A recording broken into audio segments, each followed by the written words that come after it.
everybody, Condom Listoka here on 372 pages We'll Never Get Back, where Mike Nelson and I are about to conclude reading The Martian by Andy Weir.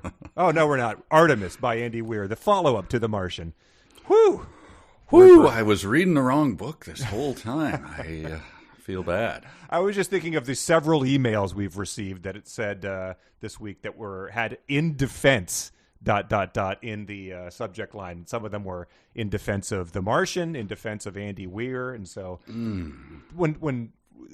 those weighed heavily on my mind. I was tossing and turning, and it's not quite too Hitler had some good ideas, but you're hanging yourself out there. Whatever follows in defense of Andy Weir had better be some pretty strong medicine. Yeah, we had discussed those three people who stuck their necks out before when we announced the book, saying, "Hey, this is a good book," and they've been they have turned tail and ran. They've taken assumed identities in Argentina. Yeah, they've. But we'll get to those emails if we can, I think. But okay, we got to address. This is the final episode of Artemis, the elephant in the room, which is that. You ever like see something and you're like 5 years ago, or like my grandfather, these words would have been utter gibberish to him or to me 5 years ago. Like we talked about it a couple weeks ago, you know, Livy rizzing up baby Gronk, or, you know, the Drip King getting milkshake ducked. Those are sort of things that you'd be like, this is gibberish to me 5 years ago. Yes. How about the sentence, flat cap Bleriana'd Chekov's condom? Could you imagine telling yourself that in 5 years, like those words would make perfect sense to you? Yeah, that really sounds like Variety in the old days trying really hard to make something snappy and incomprehensible to the average person. Geeks Freak at Rom-Com Tweaks, like Sticks, Nicks, Picks, Flicks, or whatever the hell that one was. But that's the no reason to lead with anything other than that is that the mythical Chekov's condom that was such a prominent part of the book, not mentioned at all in these final three chapters, given the old Bleriana'd treatment from the Mister. To be honest, it was the only thing that drove me toward. Well, it's not the only thing that drove me towards the end of reading it. Like, what? How many pages?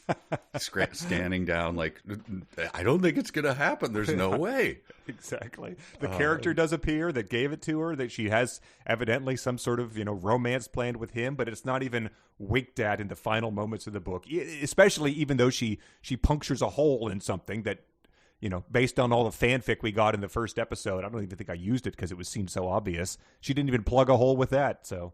No. Terrible.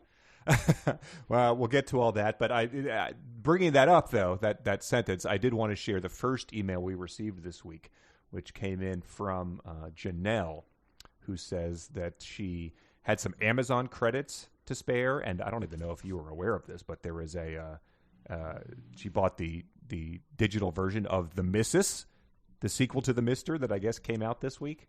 Oh, yeah, I think we mentioned it on this, yes. We might have. But then she opened that up and then did an immediate Kindle digital search for this, and it appears Bleriana'd is mentioned 85 times in the version of The Missus in the Kindle version. What? He kisses her forehead. Good, unbidden. An image of Bleriana'd, one of the girls trafficked with Alicia, comes to mind. Wow. Oh, Zot, Bleriana'd was only 17. An image of Bleriana'd crosses her mind again. Chapter 12 is just called, I think it might be called Bleriana'd. Sweet young Bleriana'd is outside the locked doors of the ornate reception hall. What? There's a chapter called Bleriana'd? not Bleriana'd's bucket, unfortunately. No, of course not. She did not search for bucket, just Bleriana'd. But that one might be a dream sequence where she's haunted by, the Bleriana'd. So that's all Janelle sent us was like the first 6 mentions of her in this book. But we're led to believe she might be reappearing, so we might have to redefine that term. Wow. You know what? I forgot also, I should be using the term Zot more. I forgot to do that. Yes, right. But yeah, the the Fax King might have to update its section on getting Bleriana'd to mean not mentioned for the first book, but making a shocking, reappearance in the sequel. Do you think that that just haunted the author, maybe? Yeah, I can't imagine that a lot of people, that was their main complaint with the book. I have to imagine that was only us and our listeners. But somehow it got a little wedge in there, though, tossing and turning, looking at the alarm clock, 2 o'clock, 2 a.m. again, Bleriana. Or her editors like, I told you you could have just mentioned a 17-year-old girl with a bucket. These idiots pointed it out, and now everyone's making fun of you. Oh, that's great. Okay. Yeah. So, if there's ever a sequel to Artemis, that could be the book starts with her pulling it out of her pocket and finding a use for it somewhere on the moon. But we've got a lot of ground to cover before we even get to the sequel. Yes. Yeah. What's the current status of this plot as we enter chapter 15? Well, our heroine, Jazz, the former conservative Muslim, is on her second sabotage run, right? A repeated beat. Instead of sabotaging rovers, she is now sabotaging smelters. Yes. Which is, I think, the natural progression. I believe Ocean's 12 was smelters. Yeah, that was the Andy Garcia's smelting plant. Right. A little step down from the Bellagio, I would say. So she and this lovable cast of characters, I mean, they're just lovable, right? You got your Bobs, your Dales.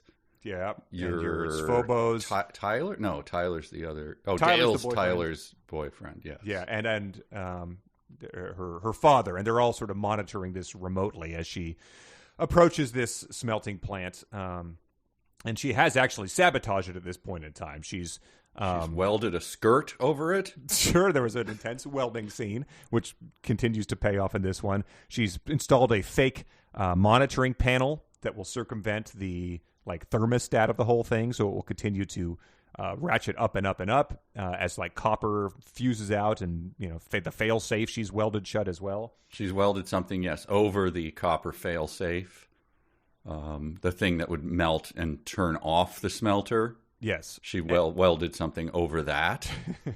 So and she's doing this all in the service of obtaining 1 million slugs, which one of our listeners calculated was maybe $80,000 because she really wants her own apartment. So she has the goals of a 25-year-old who's sick of his roommate leaving pizza boxes on the table and kicking the bong over onto the rug. So that's her main goal, is to move out into a presumably still kind of crummy 1-bedroom apartment with its own shower.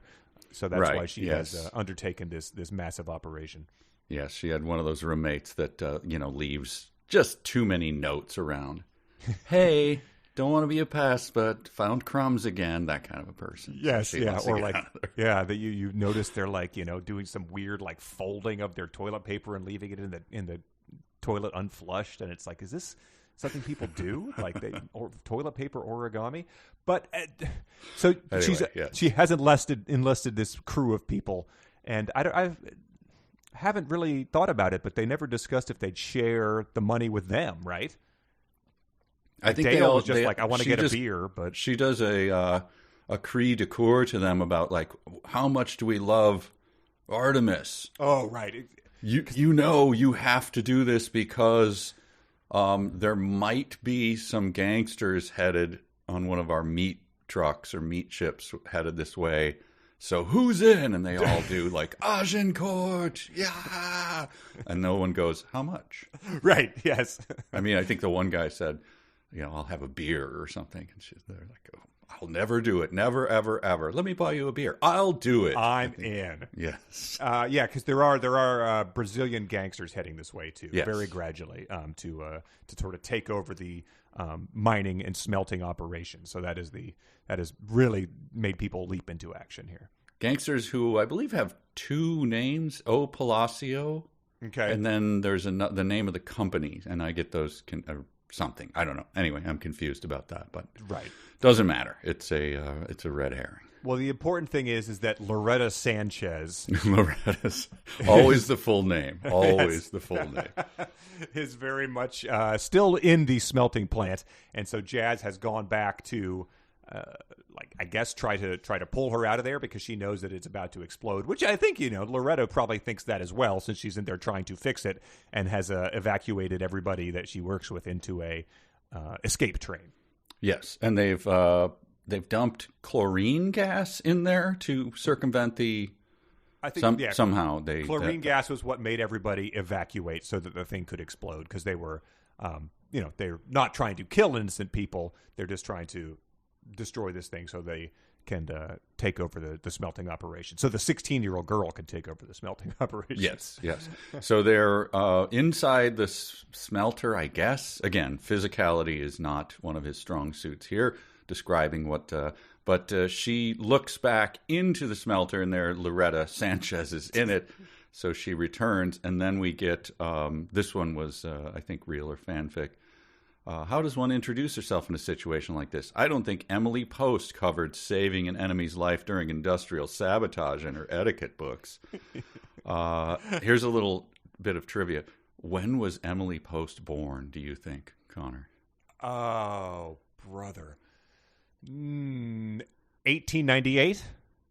That's a very interesting guess. 1872, 26 years before Garrett P. Service wrote Edison's Conquest of Mars. So that is old as hell.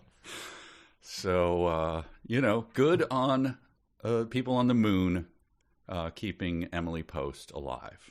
Man, so I've never even really thought about what her etiquette book must entail, but it must just, again, be like reading the, Baby Gronk milkshake duck type of language, just describing situations and politeness and salad forks that you've never even heard of. Exactly. Salad forks we can't even dream of. I do know that my beloved wife will sometimes compliment someone's china. Okay. And then she will pick it up and look on the other side of it, which seems scandalous, but she always says, Emily Post says this is proper, but as long as when you look at the bottom of it, you say, oh, lovely, or so, as long as you compliment it. Oh, so it's exactly that. It's things that are, if you want to inspect the bottom of your host china that she is serving you, caviar and crumpets on, you must do this. Wow. Yes. Incredible. So that's my only knowledge of Emily Post. When examining the snooker table of your hosts, it's impolite to chalk the cue unless you're facing south. That's Go ahead, reach into the inner band of their pants, pull out the underwear label, check it out. As long as you compliment it, right. All will be okay. Fruit of the loom. Yeah, it is impolite to bring up topics such as the Teapot Dome scandal or the Hawley Smoot tariff at dinner unless you've been served the first round of dry sack. That's yes. Don't talk about tulip futures, please. It only disrupts the digestion. So Emily Post has not weighed in on this, but we do get some repartee that she would probably approve of, because Dale is objects to Jazz going in there because he says, "Are you out of your mind going back to save him? These people tried to kill you, Jazz." And her witty rejoinder is, "Whatever." So she's either snapping off one-liners and quoting Emily Post, or she's just a teen sitcom girl. So, Loretta Sanchez, I'm sure, appreciates the Emily Post thing, or would have had she spoken it out loud, because she says, "You're the hooligan who ruined my harvesters." Yeah, I said, and I'm the hooligan who sabotaged your smelter. Hooligan? Yeah. What are you? A striped shirt and one of those black masks on? And speaking of, a flat cap? Right. Yeah, it's because Loretta Sanchez keeps saying, it's her little bit, Jazz will be like, "Come on, you asshole." And she's like, "Language." So, she would appreciate probably the Emily Post thing, because she's the one character on the moon who might still be ascribing to her tenets. But she really is a wealthy dowager with the opera glasses, it seems. Yes, and I think I had like an 8th grade teacher who used to, like, just shut up and study, and would like sleep hungover and stuff. And then someone would make a noise and he'd go like, "What are you hooligans doing?" And it would just cause us to laugh uncontrollably, like, "Oh, stop it, you." And then, some old timey insult that was like, it just kept rolling, like, you still laughing? The true fans of Emmett Otter's Jug Band Christmas will know that Mrs. Otter refers to the River Bottom Nightmare Gang as hooligans, and that's the level of what I'm thinking of here. The little mild vandalism of a music store or something is what she's talking about here. And then we get the promised from fanfic or real, the Gorn Captain fight in the smelter. Oh my God! With Loretta Sanchez. Yeah. She kicks that one off by saying, "You don't want to mess with me, Grandma. I'm half your age and I grew up in this gravity," which is the not the only time a character reminds another one about this gravity in this section, which is delightful. Oh, God. I started to note them and I have nothing to say anymore. What is there to say? Yeah, it is just saying, like, hey, like, Mike, we both have been breathing oxygen our entire lives, so we're going to be better than this fish man who just crawled out of the bog who hasn't been able to do it. But wow. But Loretta, by the way, she kicks it off by saying, and I assume she has to like sort of screw the monocle into her eye as she does, and lightly clutch at her pearls. "And I used to mug men twice your size." Grew up on the streets of Manaus. I don't know where. I'm sorry, I don't know where that is. Manaus, yeah, and I assume is it Brazilian? Is that where Brazilian? She's from? Yeah, Brazilian I think mom? so. Yeah, well, yeah. She says, she goes from Margaret Dumont into pretty much Ronda Rousey immediately by just like slamming her head into the ground by her hair, straddling her to punch her like Ralphie. And she says, "Yeah, it turns out Manaus is a much tougher town than Artemis. This woman could pummel me in a fair fight." So she essentially just like rips off her air mask, the woman she has just gone in to save. Which I went back and looked at it. She's fumbling with the dangling mask. I don't know that it ever like shows her putting it back on, but that's not the sort of thing you expect from Andy Weir at this point in time, is consistency in these action sequences. Yeah. But I'm sure that many of you, when you read this fight, were thinking of that. Also, another literary thing would be from where Bob Barker fights Adam Sandler, and where this is unexpected. Is what I'm saying. Yeah, because it is. It's a dignified old woman who's now turns into this thing. Which she says she's like 50, right? It's like, look, Grandma. Like, yeah. I don't know. Give me a couple more years. Well, yeah, and that's a good comparison because Happy Gilmore is essentially like on the sort of like intellectual level of jazz here in terms of the zingers he's throwing out. Riding his golf club like a horse, wanting to touch the hiney. That's pretty much her general vibe as well. Oh, someday I'll produce that. Oh, maybe it got ruined in my. I had a water come into my storage unit on a second floor in the middle of winter. Someday I'll tell that story. But anyway, I had the script of Happy Gilmore, and the want to touch the hiney is like in there. That's not an improv or anything. That was written into the script. Why do you have that? Why did you have that? I asked for it. The production company that did the Mystery Science feature film was also doing Happy Gilmore at the same time. And so I just said casually, like, "Oh yeah, big fan. Can you shoot me a script?" And they're like, "Absolutely." And it had notes in it and stuff. So nice. Wow. Very exciting. Yeah. That's lost to the ages, though. I think it got wet. I'll check it out. Here's one of those you just roll your eyes. "I ducked and watched her sail overhead. Earthers always underestimated how far a jump would take them." Stop it. What is Loretta Sanchez's Earth status? I mean, she runs this company, which is on the moon. She's here now. I don't know when she got there. I guess she's an Earther because when did she come? I don't know. I mean, she said like you tried to kill me. So she's been there for the past week. It's not like she flew in on a rush jet after these things. Oh, yeah. She directed up. the rover to kill her. Yeah. So when do you lose your status as an Earther, you know? I don't know. Maybe it's like moving to, rural Wisconsin. Like, oh, you live in the Johnson house. Yeah, I've been here 35 years. Right, yeah. Yeah, you're a flatlander if you moved to Vermont and didn't grow up there. There you go. Well, it's not worth nitpicking it at this point in time because there's plenty of other like garbage in this section that comes up, such as they what do? They get in the car and she has a plan because they're still attached to it by the inflatable rescue tube, but she's going to try to like snap it off by going around a rock. Yes.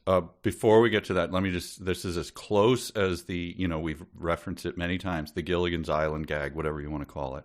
Oh, yeah. Happens. I think this is the ultimate version of it. I don't think it happens again. You can't just... She stopped. She turned slowly toward the smelter. The lower half of it glowed dark red. Oh, my God. She spun back to me. Where's that exit again? Yeah. I really liked the full-on, oh, my God. Which is only something you do if you had seen it in a movie. But that's that Gilligan's Island joke is on the heels of this one, which I think it counts as a variant because it's she says, I'm the hooligan who sabotaged your smelter. It's going critical as we speak. Nonsense! I designed it myself. It's infallibly safe. The heater's on full. The thermal system is hacked, and I welded a steel plate across the melt plug. Her mouth dropped open. So I think that even though she doesn't really respond, I think that's a full-on, I'm not going in there style. But yeah, I assume that she just left out the sound. What? We do get one of those coming up, I think, from Dale. But yeah, so she wrests the tube free by driving it across a rock, and Dale says, "Holy shit, that was genius." Yeah, I drove us away. So that's our likable hero as we approach the climax here. Yes, I had that too. She also, can you do that in Manaus? I yelled after she had thrown her 4 meters. Oh, God. That was like 2 sentences after you just mentioned that you did that. You did it already. Yeah, but not on Earth gravity, which is different than the moon's gravity. But throughout all of this, too, the author can't help himself but sort of interject the science slop that his fans are here for. It says the muted rumble as everything goes up lasted less than a fraction of a second. It was one of those sounds you feel more than you hear. That was loud, Sanchez said. No, it wasn't. Dale pried her arm off his shoulders. I could barely hear it. So this is as they're driving away from this explosion they just caused. He saved her from chlorine gas or whatever. But this is the conversation they're having. She's right. I kept my eyes on the terrain ahead as I drove. That sound traveled through loose soil, up through the wheels, and into the cabin. The fact that we heard anything at all means it was loud as hell. You liking it, folks? Yeah, is that who's happy about that? Raise your hand if that makes you happy. And then she's proud of her weld holding up against the explosion. And he says, seriously, you're going to brag right now?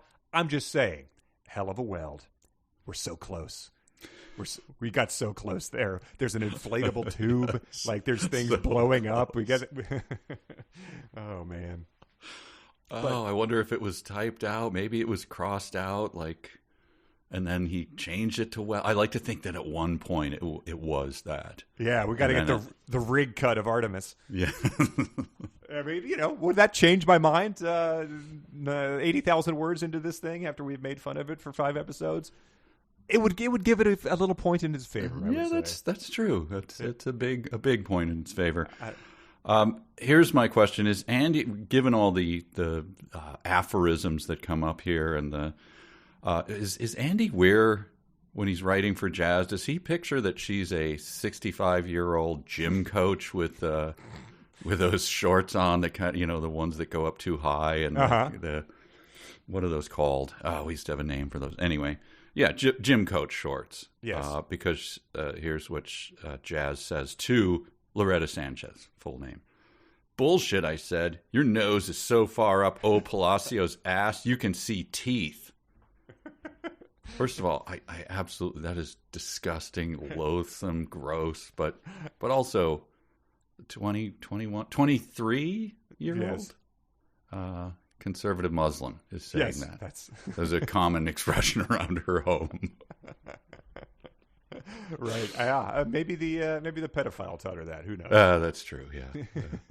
Kelvin writes it in his letters to her. I think you get a lot of that stuff in these books, just like expressions, just like that one, so far up his own ass that you're kissing his tonsils or whatever. But like this, people just don't say it. It's a movie expression. It's a book expression.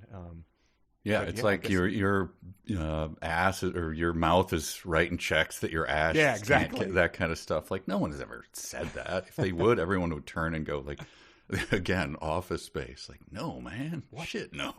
Just walk and wordlessly slap somebody. Yes. Well, speaking of things that just you hear all the time in real life, here's Loretta Sanchez. She's upset and says like, she's defending her involvement with O Palacio, the mob. She goes, they do their thing and stay out of my way while I run my smelter. A smelter I poured my life and soul into, which you just destroyed, you reckless pile of exudate. And then Jazz says, don't think I won't look that up. Which, I had to look up. It's a mass of cells and fluid that is seeped out of blood vessels or an organ, especially in inflammation. So sort of like, pus and stuff is what she's calling her. A pus bag. I couldn't help but picture, because we just recently did it, Cobra, Sylvester Stallone, like pulling the match out of his mouth as he says, don't think I will look that up later. Like, this is just not an exchange human beings have outside of Stallone movies. Yeah, 100%, because she's still driving, she's driving the moon rover over the surface, to try to race back to save everybody, so... I think it's some of the worst. This section had some of the worst dialogue we've read on the podcast, like during this escape sequence. Like, I keep writing. I'll give you an example of it. And I just keep writing. Defenders, you ready to defend this? Sure. I'll put yourself out in front of it. Yeah. Listen, assholes, he said. I'm too gay to enjoy this cat fight. Knock it off, or I'll bash your heads together. You guys gonna defend that? You liking that? Is that making you happy? I mean, to put that on, to defend, I'll put my flat cap on. Mm-hmm. I've only encountered gay people in movies, so that seems like something they might say. I've never been in a stressful situation, so I assume this is how people would react during them. And I've been watching a lot of Sex and the City recently. Exactly. So there's your defense. And then to defend this one, as the very next line ever, what you read is, language! Sanchez resumed dialing her gizmo. What is this character? It's an awful tick. It's an awful catchphrase. It's an awful book. That's all I have to say. Oh, speaking of that, something just reminded me of it. We have to bring this up towards the end, but you and I had a couple facts that we want to add to the string board. Some strange things that came up, and I just didn't note them in my notes. So put a pin in that. Got it. Yeah, I think a few people have wrote in with a few more of their own. So. Okay, good. During that section, I have a couple things to add to the board. Okay. Well, this might be something to add to the board because it might be the first mention of this specific body part in the 372 book. As they're bickering and as he's watching their cat fight, he says, he kept a wary eye on me. Somehow he assumed I was the aggressor just because I wanted to claw that bitch's eyes out and shove them up her urethra. Ugh. Oh, thankfully I skimmed over that or didn't note it. Oh, yeah. All you could just say is, sir, please. And that was during this, where Dale drove at breakneck speed back to town. As we approached the port of entry, we could see the train docked. Are there times he didn't drive at that speed for any reason? Like, is there a speed limit or something? Like, other times he's like, I don't know, I'm just going to lollygag. There's no reason to not, right? Yeah, it's not. I can't think of why you would limit your speed at any other time. Sure, there's not a nice day where you just put on, some some tunes and crank the window and just sort of cruise to see if lower your shades at the ladies or the guys in his case. But yeah, there's not there's no traffic, there's no stoplights. You're just going across the moon. But this time he really put the pedal to the metal. Okay, you should do that at other times. I'm just suggesting that. Yeah, so they're driving at breakneck speed because they're unable to get anyone's attention, and I guess they're like unclear about how they're going to get into the back into the city. But what they do is they take a look at the train that had driven everyone back, the rescued people from the smelting plant, and it says bodies lay in disarray, some in their seats, others piled up top each other in the aisle. One had a pool of vomit around her mouth, and then Dale managed to eke out, "Woo?" W-H-U.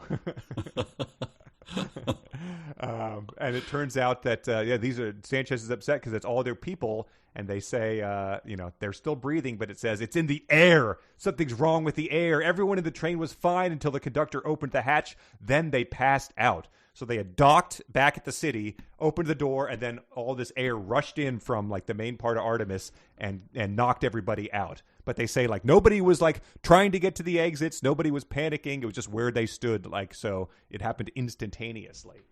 It was Pompeii. They all just sort of were in the positions that they were.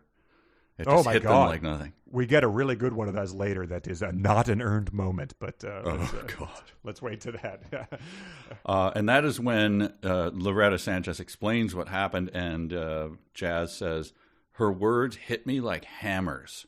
I froze. I just plain froze." So, hammers, those things that famously freeze you. I mean, I guess you've put them in the freezer for a long time. Yeah.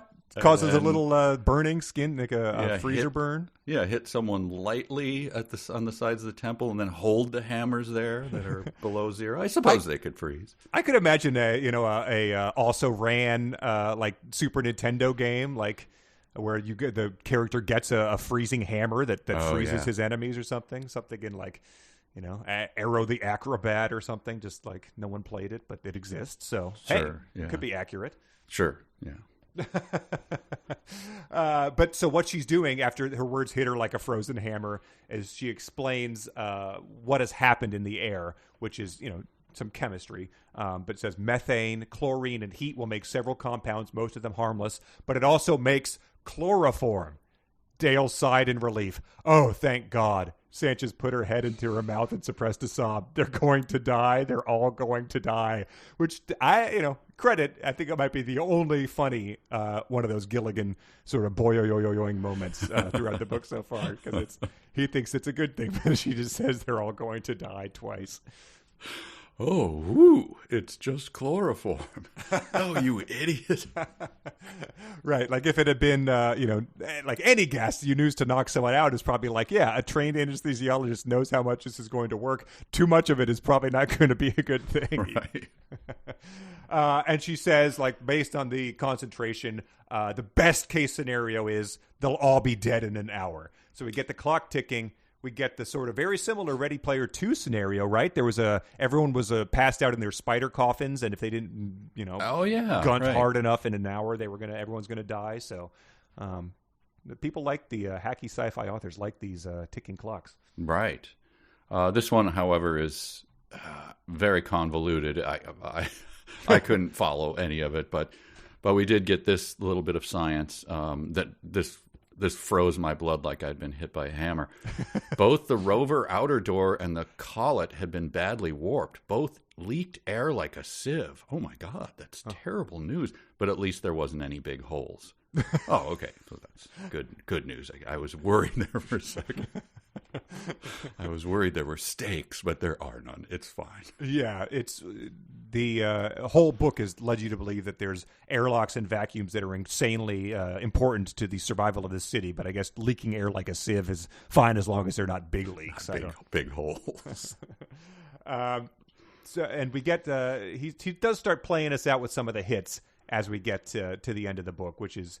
It's nice. You don't want to just tease things and never mention it again. So we get one final, okay, once I'm in, I'll haul ass to life support. They've got tons of reserve air. The emergency tanks will open them all. So, yeah, exactly. Golf clap for that one. The lighters were in the air, and he delivered. Yep. Quick Sonic challenge. Speaking of, greatest hits. Yeah. I think we had this one before. I'm not sure. I'm gonna have to. It's only one word, so I have to spell this. Okay. This is jazz. Okay. It's FUUUUUCK. Okay. I said. Oh, and so what has just happened here? A constant leak. There's a leak, and Mrs. Dumont and Dale have just passed out to the ground because they took off their mask and the chloroform was in their vessel or something. Yes, and airflow rates are very important here. ISRO equalization valves are involved, so just put that in your character as well. Classic climactic action from a sci-fi novel. Sure, yeah. Okay. Fuck. Okay. Well done. Yeah, I think that's all right. I've never good. said it like that, but I've of course never been. My life has never been replicating beats I've seen in a movie, so I guess right. Yeah. Mm-hmm. Right before that, she's trying to open a crank or something, and this is just something that occurred to me because she says, "I prayed to Allah, Yahweh, and Christ that the door would open." Yeah, and I was like, it's a side note and it's not important, but there's absolutely no way this character would not have turned into the Wade Watts, believe in Sky Daddy much type of atheist, yes. At this point, of course. flying spaghetti monster tattoo type of thing. So I thought that was just a missed opportunity by him there. Also, no, you didn't, is the other thing. You're just saying that as a tick. You obviously did not stop and do that. Yeah. And then talking about another thing that is surprising we never got to was she goes back to the rover. She sees that Dale and Sanjars are completely unconscious.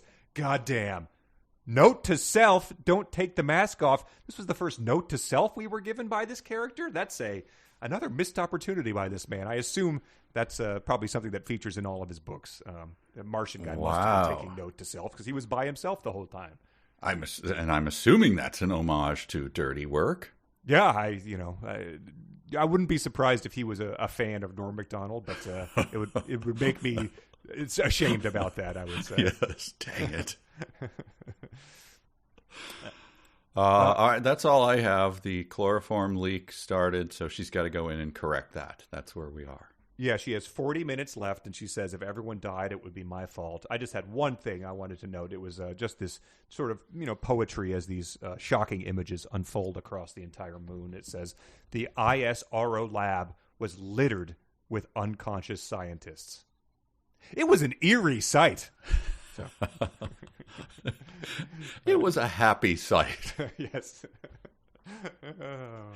I was cheered by it. Well, we don't have any fanfic or anything, so let's just move right on to Chapter 16. Chapter 16, but I found another one of those headlines, the Chekov's condom Bleriana'd. This one should make a lot of sense to you. Tell me if it does.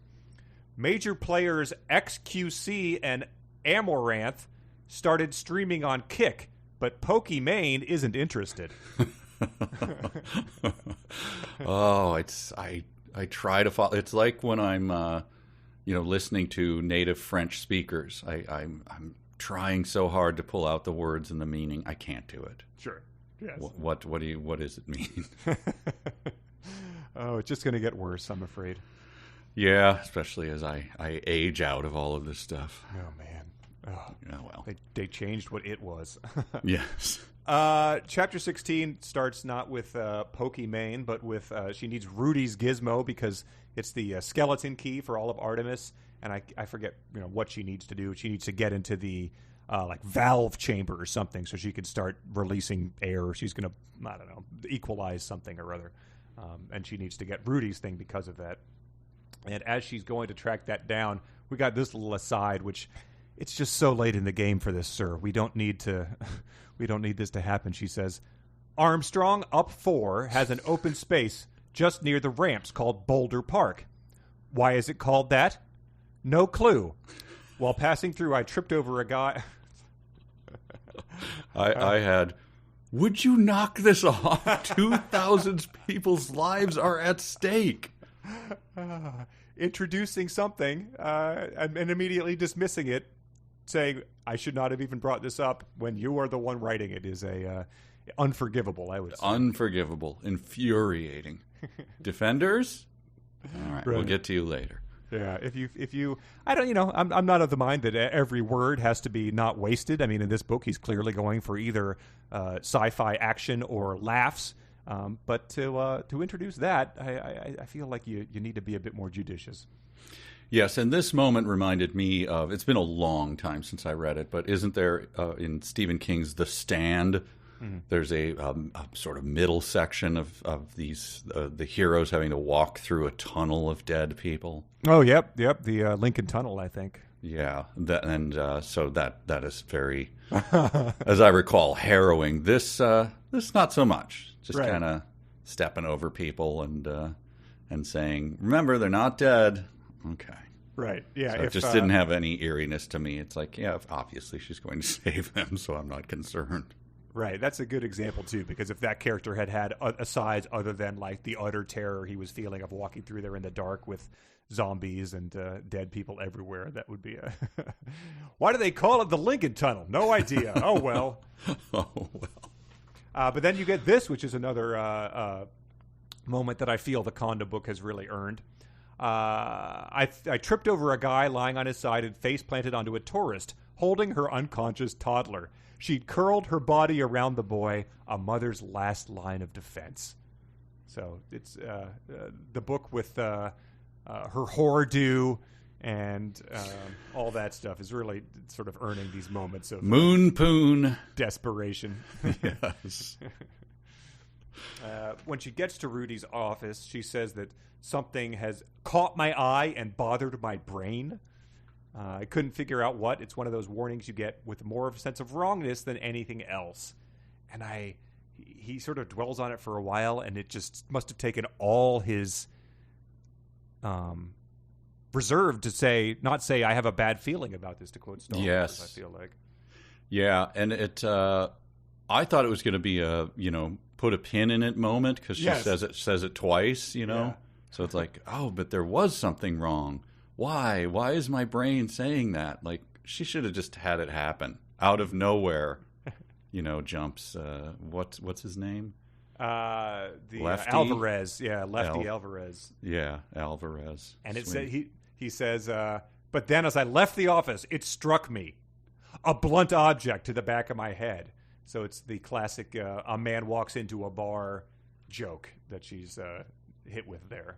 Yes, it's time flies like an arrow, fruit flies like banana kind of thing. God. And so he hits her with the steel pipe, and he's got an oxygen mask because he hid out in the fire safe. Or no, maybe the cell he was in, the holding cell, was airlocked, I guess. But so she he just scienced the shit out of it. He did. He really scienced the shit out of this escape scenario. But so her response, she's just seen she has 30 minutes to save the whole planet. She's seen a mother cradling her infant in a final act of desperation, and she says, "You fucking kidding me? One other person awake, and it's you?" So I just, I'd like to have. I wish you got the perspective of what the mother's thoughts were as she cradled the baby, being like, "Here we go again." And in the meantime, the pipe is an inch away from her ear, like, right. Oh, thank you for giving me so much time to take another swing at you by saying a stupid and useless quip after I hit you. And then they have another cat fight, essentially. I don't know if you have any notes about that. It was just sort of more classic action here. No, I don't really have anything until it's over. Oh, he almost chokes her out is the thing. He's choking her with the pipe. He's got it like pressed against a windpipe. And that's when she sort of has this like dental plan, Lisa needs braces moment, which is, you can again picture the movie equivalent of it, but written in text, it's very annoying. It's a darkness closed in around me. If only I had another hand. This is all these sentences are on their own line. Another hand. The thought echoed in my increasingly foggy mind. Another hand. Another hand. Too many hands. Alvarez had too many hands. What? My eyes shot back open. Alvarez had too many hands. And it just is revealing that in order to choke her with this pipe, he's put both hands on it and set his air tank, which I guess he had been toting around next to him like he's sipping it out of a straw, like a big gulp cup. He set that on the floor, so she picks it up and whacks him with it, and that puts him down for the count. This struck me as one of those worthless, useless, why are you doing this? Why are you wasting my time thing that they do in movies where it's the fight, the heroine or hero is down for the count, and there's a knife or a gun a foot away, and they scrabble towards it, but the other person pulls their legs, and they scrabble again toward the thing that will save them. Right. Like, why are you doing We have literally seen this 10,000 times. You have to have something different from this. Or the choking, where they're just, their left hand reaching for the rock or whatever. That's exactly what he's doing here. Yes. 100%. I found it incredibly annoying. Like, please stop wasting my time. Right, especially in a book where it's even harder to convey to the reader what's actually happening. Especially with another hand, period. Hard break, another hand. But yeah, he had put his tank down to strangle her, so he's not very smart either, because that would seem like something you'd prioritize when you've seen everyone else drop unconscious around you. But she says she has 35 minutes less, and says, nevertheless, with over 2,000 people in town, some were sure to die ahead of schedule. So it's not like everyone's on the same little schedule here, because people have different medical conditions, or I'm sure the baby probably is going to die before everybody else. Right. So, yes. yeah. So that's just important to keep in mind as we move ahead with our quipping. And that was where I wondered for the first time. I was like, is the pedophile X still on the moon? We never really got a sense of whether he was deported or, once he was beat up, whether he stuck around, he's dealing blackjack at one of the casinos or something. Who knows? Did Nuji send him to Saudi Arabia? We don't know. You'd think that would be mentioned after they beat him up, but for all we know, he's just like passed out next to the craps table or something. Right. And again, as you mentioned, infant on the floor, she takes Alvarez. She's like, I can't trust that he won't, wake up again or whatever. I handcuffed Alvarez's good arm to the air shelter handle and threw the key out into the hall. You're welcome, Rudy. Oh, God. She quipped to the unconscious Mountie. Yes. I can't hear you, but thank you. I think that she's been horny for Rudy at times, so I'm surprised she didn't just go in and take a little squeeze of a peck or something like that. But very horny for him. Yeah, maybe seeing the dying baby would put would freeze her libido like it had been hit with a hammer. Right, like that hammer freezing stuff. Yeah.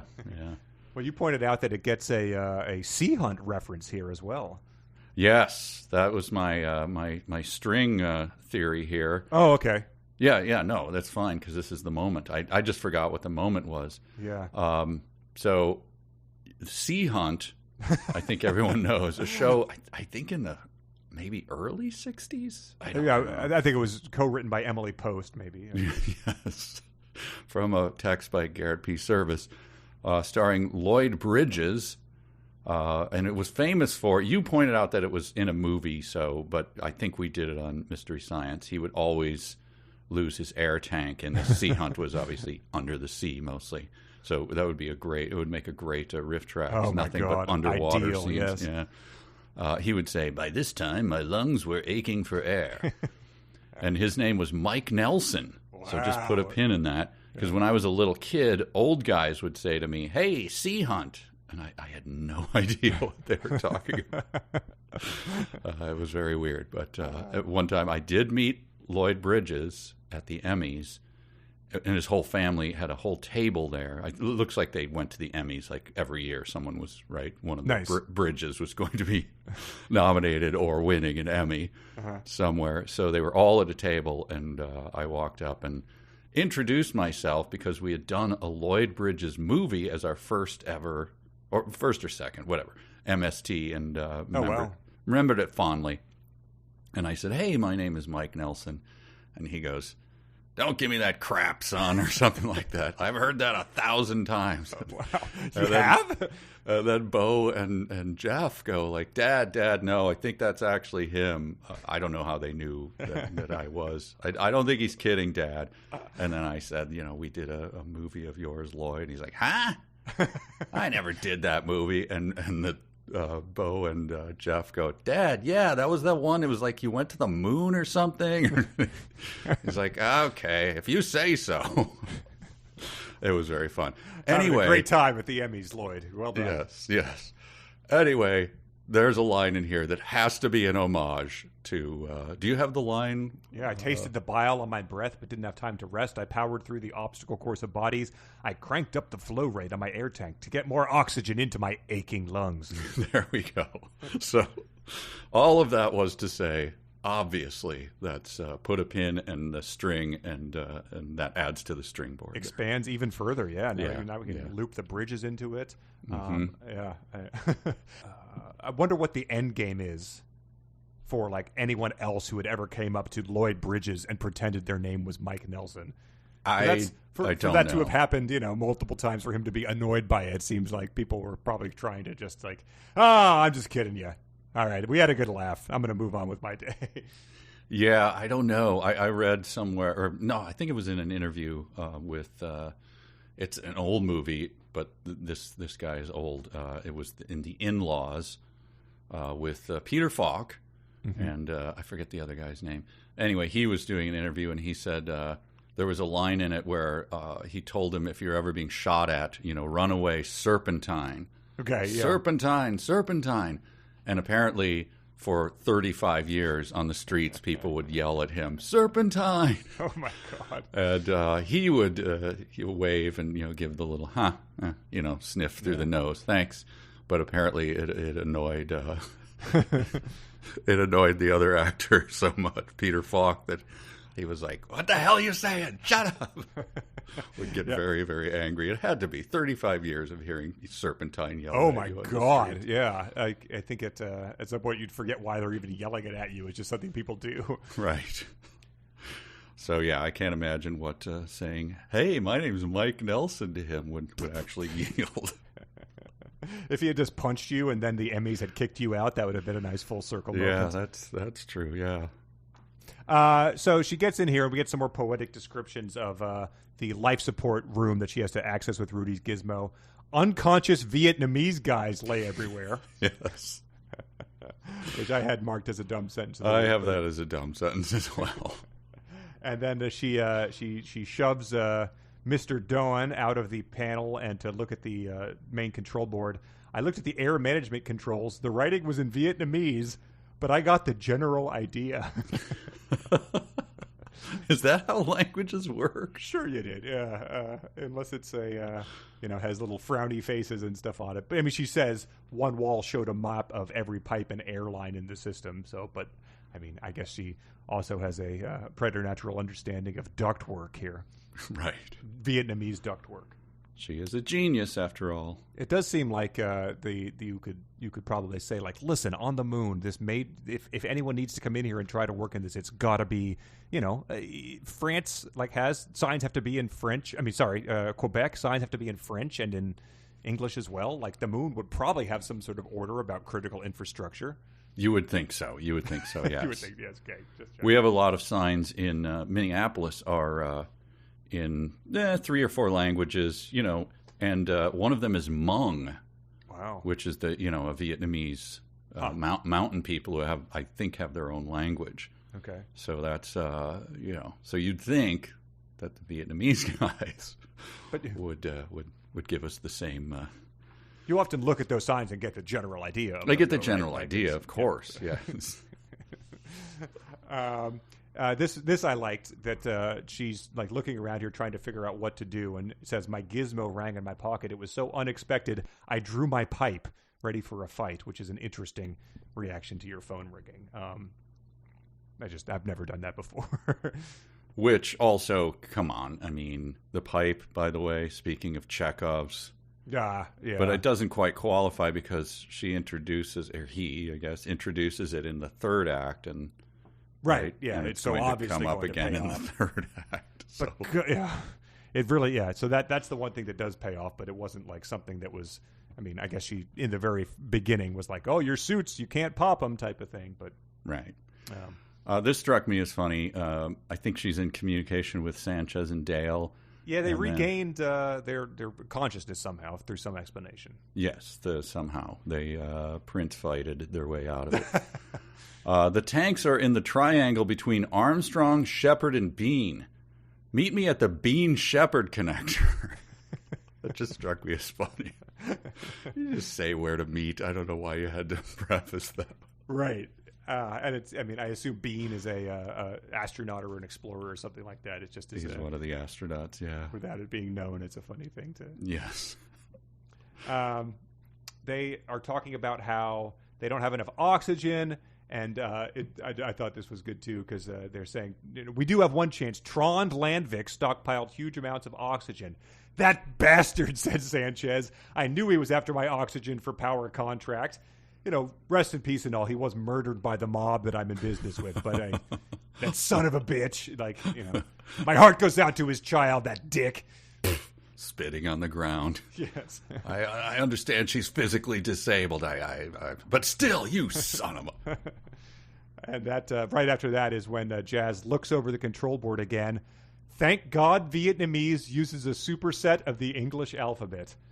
Which is, to spoil again, my second dumb sentence of the week, but I'm not going to let that one go unaddressed. We're tearing through them. This struck me as odd. Naturally, the tourist airlock was the farthest point from the Armstrong connector tunnel. I mean, where else would it be? I don't know. The closest point? I don't know. It's just where it is. What the hell do you mean? I don't know what that means. Yeah, I mean, naturally, I guess if you think about the layout of the dome work of a moon colony, that's something everyone would assume. Like that's. I mean, where else would it be? Sarcastically, like what? I don't know. You're writing the book. You tell me. You're the science person. You made it all up, and we've clearly established you didn't give it a lot of thought in many places. So I don't think anything is natural here, sir. This is another good one where he's just dumping a lot of weird infrastructure on us. Bean Armstrong connectors, natural tourist vaults and stuff.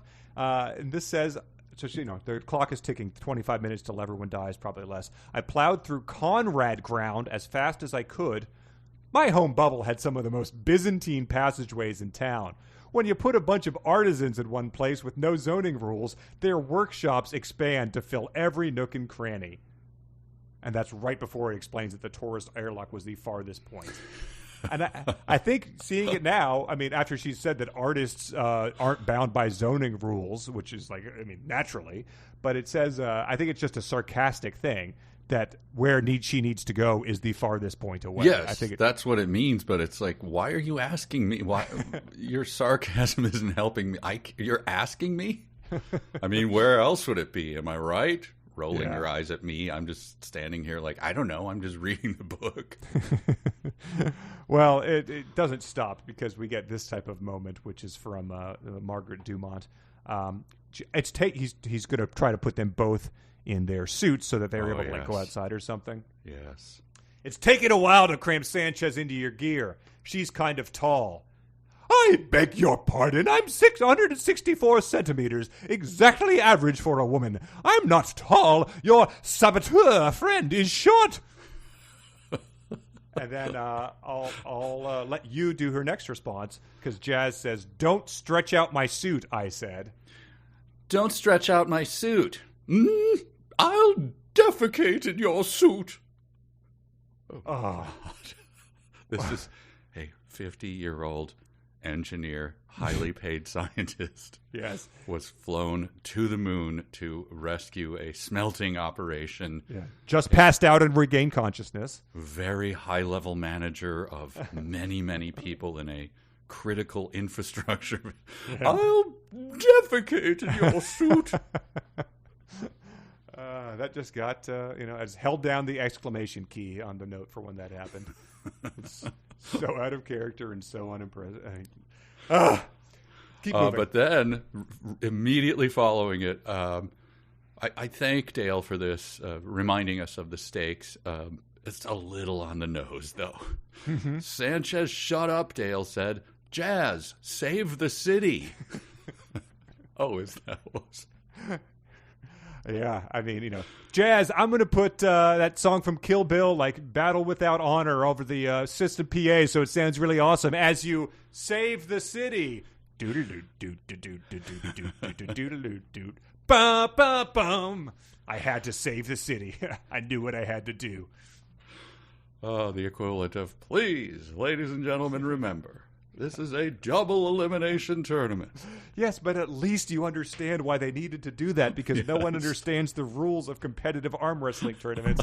We all understand that he needs to save the city because many people are going to die. That's true. I just wanted to read this. We what did we have? What was the hell of a thing we had? Hell of a weld or something? Hell of a weld. Yep. But we get this description.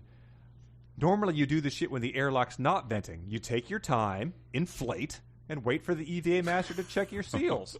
The pressure in the airlock decreased, so my ball grew like a balloon in a vacuum chamber. That's not an analogy. I was literally a balloon in a vacuum chamber. I crawled forward. It's hard to move in a partially inflated ball.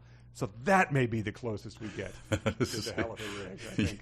You must have been, like slowly rising from your seat as you read it. Like, come on. Like you're looking at a craps table or something. Or a movie control room as Jazz is trying to save the city, like about to burst out cheering. Like, come on. Watching the Mars rover land or something. Like, yeah.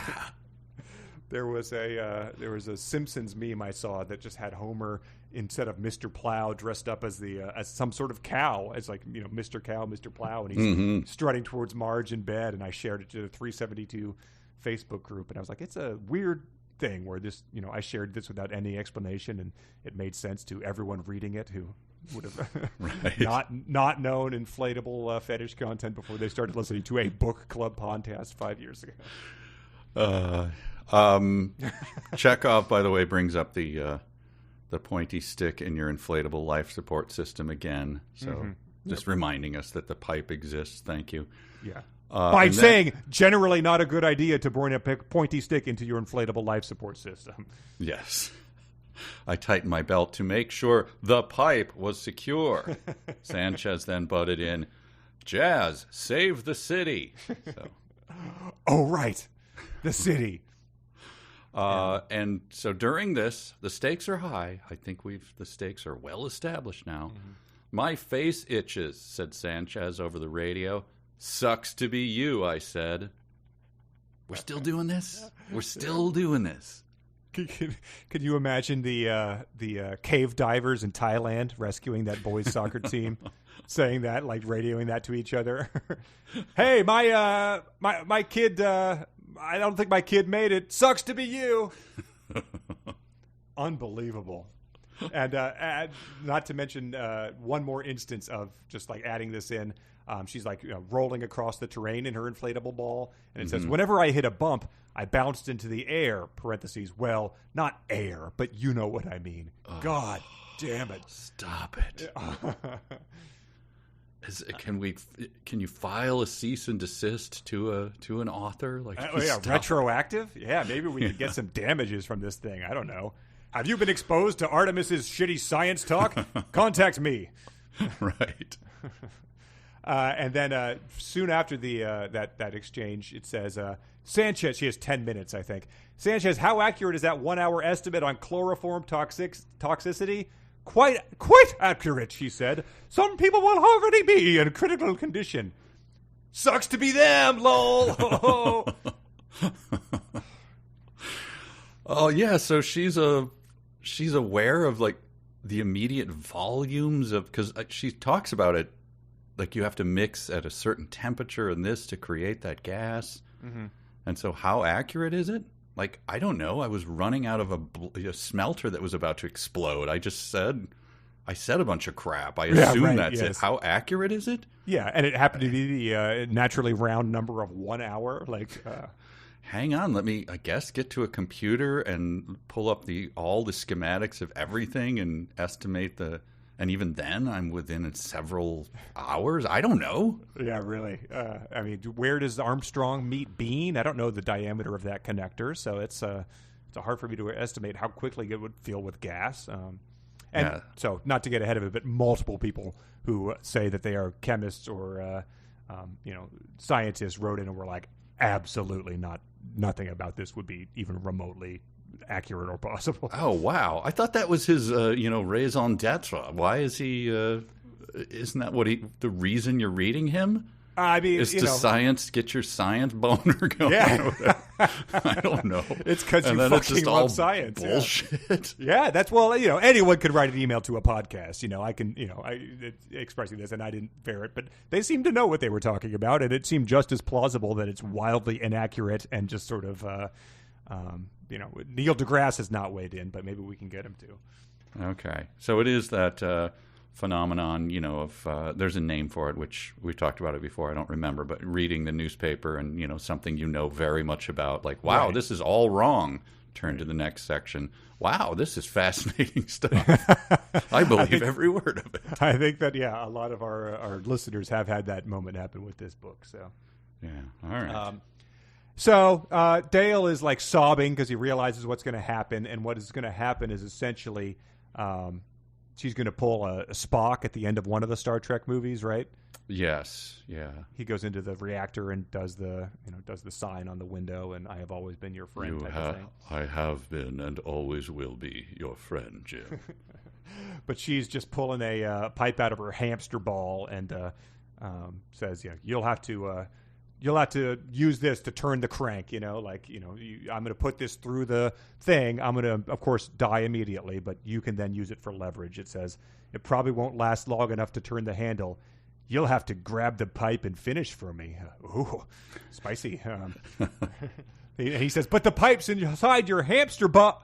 Oh, no. And I sorry he resisted the urge to do one final, oh my God. But this is, I thought this is rather late in the game for, I believe the term, it comes from a book, Save the Cat, about screenwriting or storytelling. Yeah. If you want someone to like your main character, you pretty early on have them do a Save the Cat moment, right? Yeah. But she's doing the only decent thing she's ever done at the end of the book. You can still have... You're supposed to know that the person has it within them, and then they're a crusty, it's Scrooge or something, Yeah. I gave that up a long time ago, Yes. I'm bitter because someone died, but now I'll come out of retirement to help you. Right, but she's just was deeply unpleasant from the word go. Yeah, has she had a Save the Cat moment? I feel like we brought it up with some other characters. Like, was it supposed to be the fire? Was that supposed to be? Oh, I guess so, but she was just sort of like obligated to do that. Right, that's what they just all do, yeah. EVA person. I mean, she was trying to get her certificate, so I'm sure she thought that was going to help her. You had the Trond had the girl who was his wife was killed, so you get a little bit of sympathy for him. I don't know. This is it.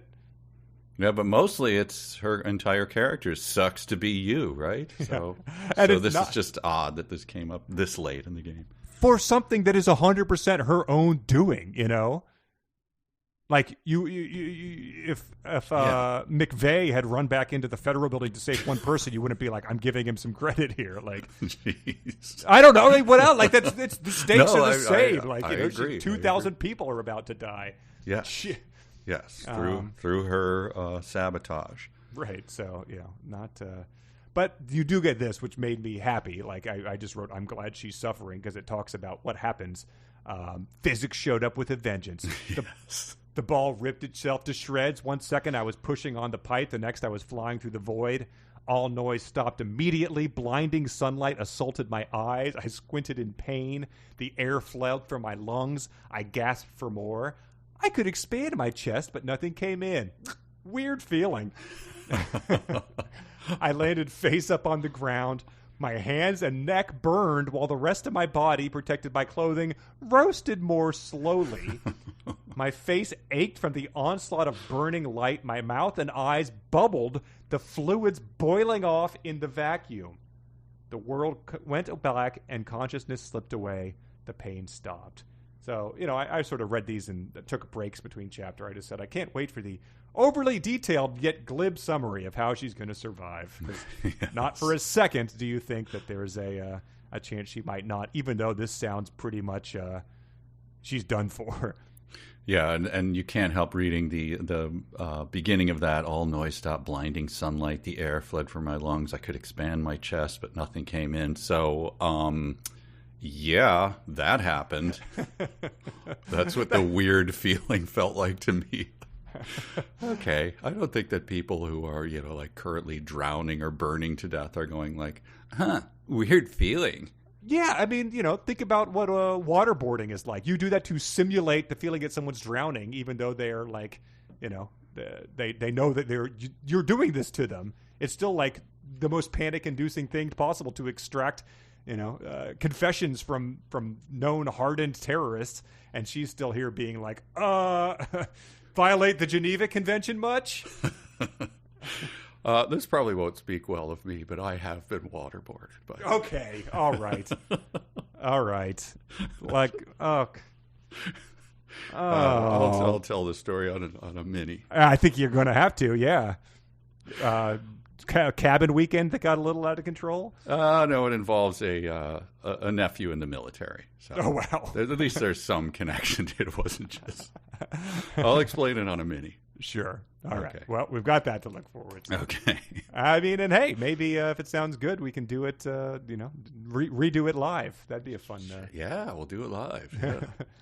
And then that chapter ends with the email from her buddy Kelvin, who's just like, they say the whole city's gone offline. I don't know why email will be the exception, but I have to try. Are you there? Are you okay? What happened? And...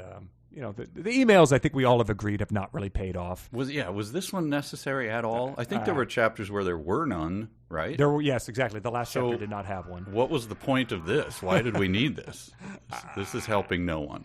Yeah, I think it's just because this is the last we hear from this guy. We can get ahead of that. That's another one. Come on.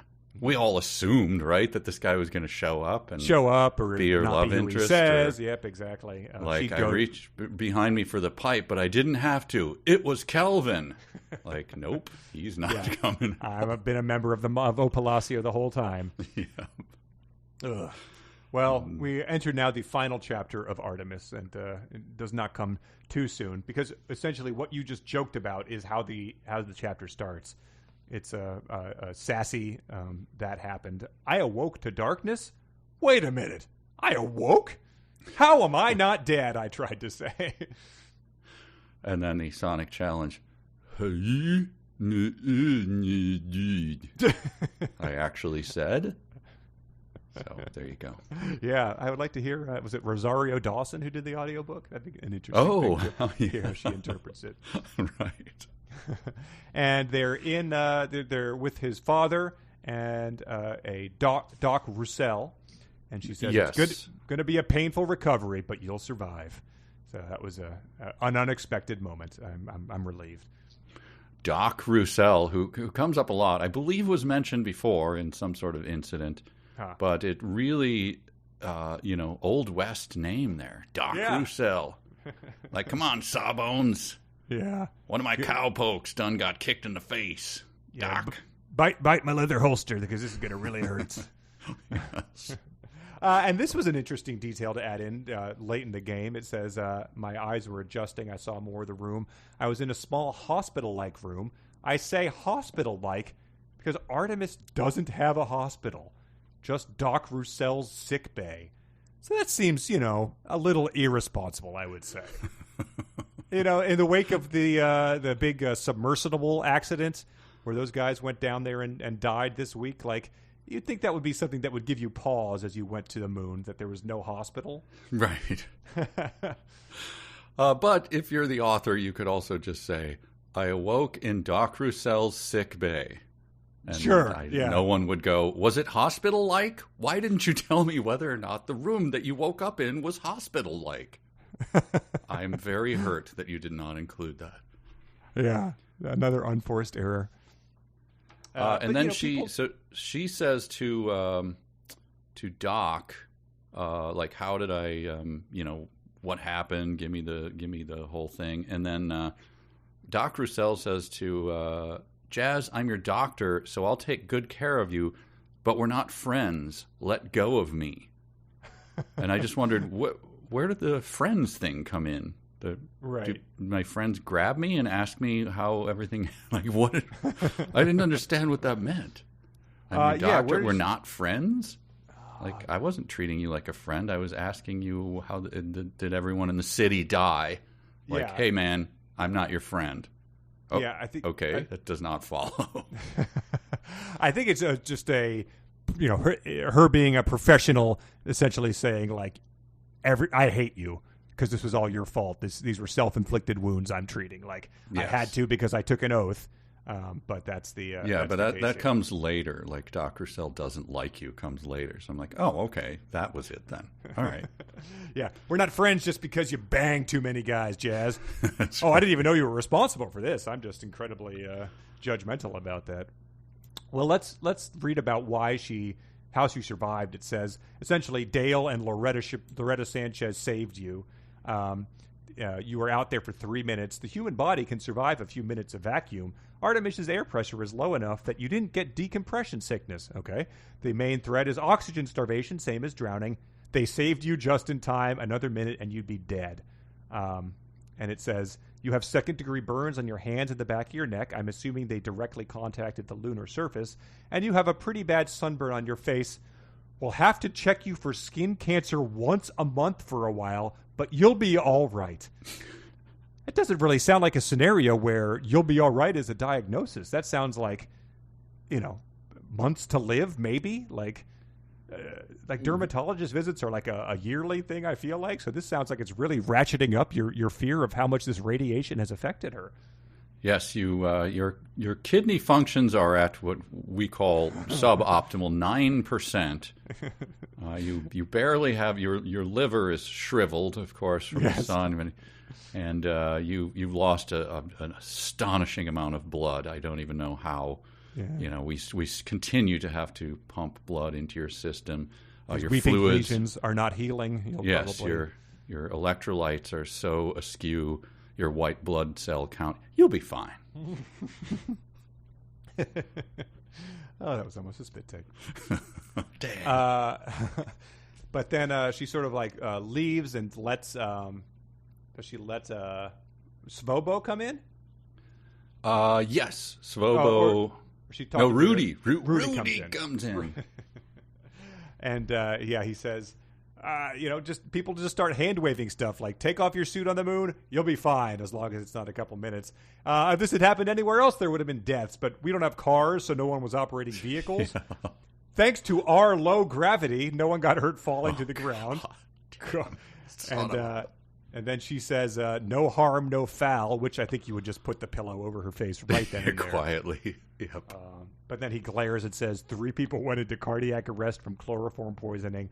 All 3 were elderly with pre-existing lung conditions. So that's a fun thing just to tell her. The very first time she quips, that's a good thing to hit her with. And of course, in the voice would have been, if this had happened anywhere else, there would have been death. Clasped his arms behind his back. Did Brendan Fraser talk in the voice when he did the movie? Oh, that's a good point. I don't think so. But then he on top of saying that in our gravity no one would fall, he says, plus it's easy to carry an unconscious person in our gravity. Dr. Roussel is not thrilled with you, by the way. I noticed. She takes public health seriously. I don't think that's the way you sum up. Why would someone poison your entire town and almost killed everyone, where mothers collapsed with infants on the ground vomiting? I don't think the description is she takes public health seriously. Yeah, that's like... When there's a little bit of a bug going around, being like, use hand sanitizer. That's taking public health seriously. Yeah, I don't think that after 9/11, people were like, this is unbelievable. I'm devastated because I like my buildings to be standing upright. That's right, yeah. Yeah, the baby that the mother cradled, like she's probably like examining him for lung damage every week or so. Like it's very likely that he's going to end up like Tron Landvik's daughter with some sort of severe disability. Like I'm judging the mom for bringing them to the moon in the first place. It's not a safe place, but oh yeah, wait a minute, infant. They're not supposed to be on the moon, right? I did say it was a tourist. I thought that she couldn't come there until she was 6. Interesting. Oh, you can bring them but not live there. Okay. Well, her mom must not take public health theory seriously. No, obviously not. I'm going to judge her. Yeah. I'm gonna put one of those signs out in front of my house that says, "In this house, we take public health seriously." Right. Yes. So what's his name? Rudy tries to dig some information out of her about what she was doing, which, like, at this point in time, it really should cease to matter. Like, even if you were out there trying to save a cat, like, you're out of here type of thing. Yeah, I mean, come on. This is, death penalty stuff? Yeah. I mean, I would assume they would seek it. It's the moon, right? Frontier justice. They have, the decency mob or whatever? Yeah, moral brigades. Yeah, how are they not pounding on your door? Yeah. You almost killed us all. Like, I was basically dead for an hour. I don't see how she gets out of this alive. But yeah, she stonewalls him with that, Aubrey Plaza stuff. You failed the EVA exam, long-term investment. That's definitely a lie. Whatever. I'm tired. Like, I don't think that's the attitude to be taking. What was Dale doing with Loretta Sanchez? Maybe they're dating. Shapiro's gay. Maybe he's not very good at it. Yeah. I mean, I thought that was the slightest bit funny. You gotta. Ooh, one of the defenders. Credit where it's due. I mean, one you of the can't defenders. just brag on everything. Okay. There's one Aubrey Plaza line in there that was okay. Okay. But then, as Rudy leaves, he says, "You might want to pack some light clothes. It's summer in Saudi Arabia right now." Wow. Because Rudy talks like another character on the show that Rudy was on. Yes. So that's looming over the whole thing, as it rightly should. But then Svoboda comes in, and that was where it occurred to me. Actually, someone ruined the surprise for me last time that the condom wasn't going to pay off. I didn't tell you. I didn't try to make it happen. But he came in, and I was just like, he's not going to mention it, is he? He just comes in, lets it slide, even though that's all he's mentioned every time he's seen them. I did have the note before we even spoke about it. I'd like to point out that it is getting late in the game for the condom. But he does point out that once people woke up, they checked on their neighbors. If it weren't for our tight-knit community, that wouldn't have happened.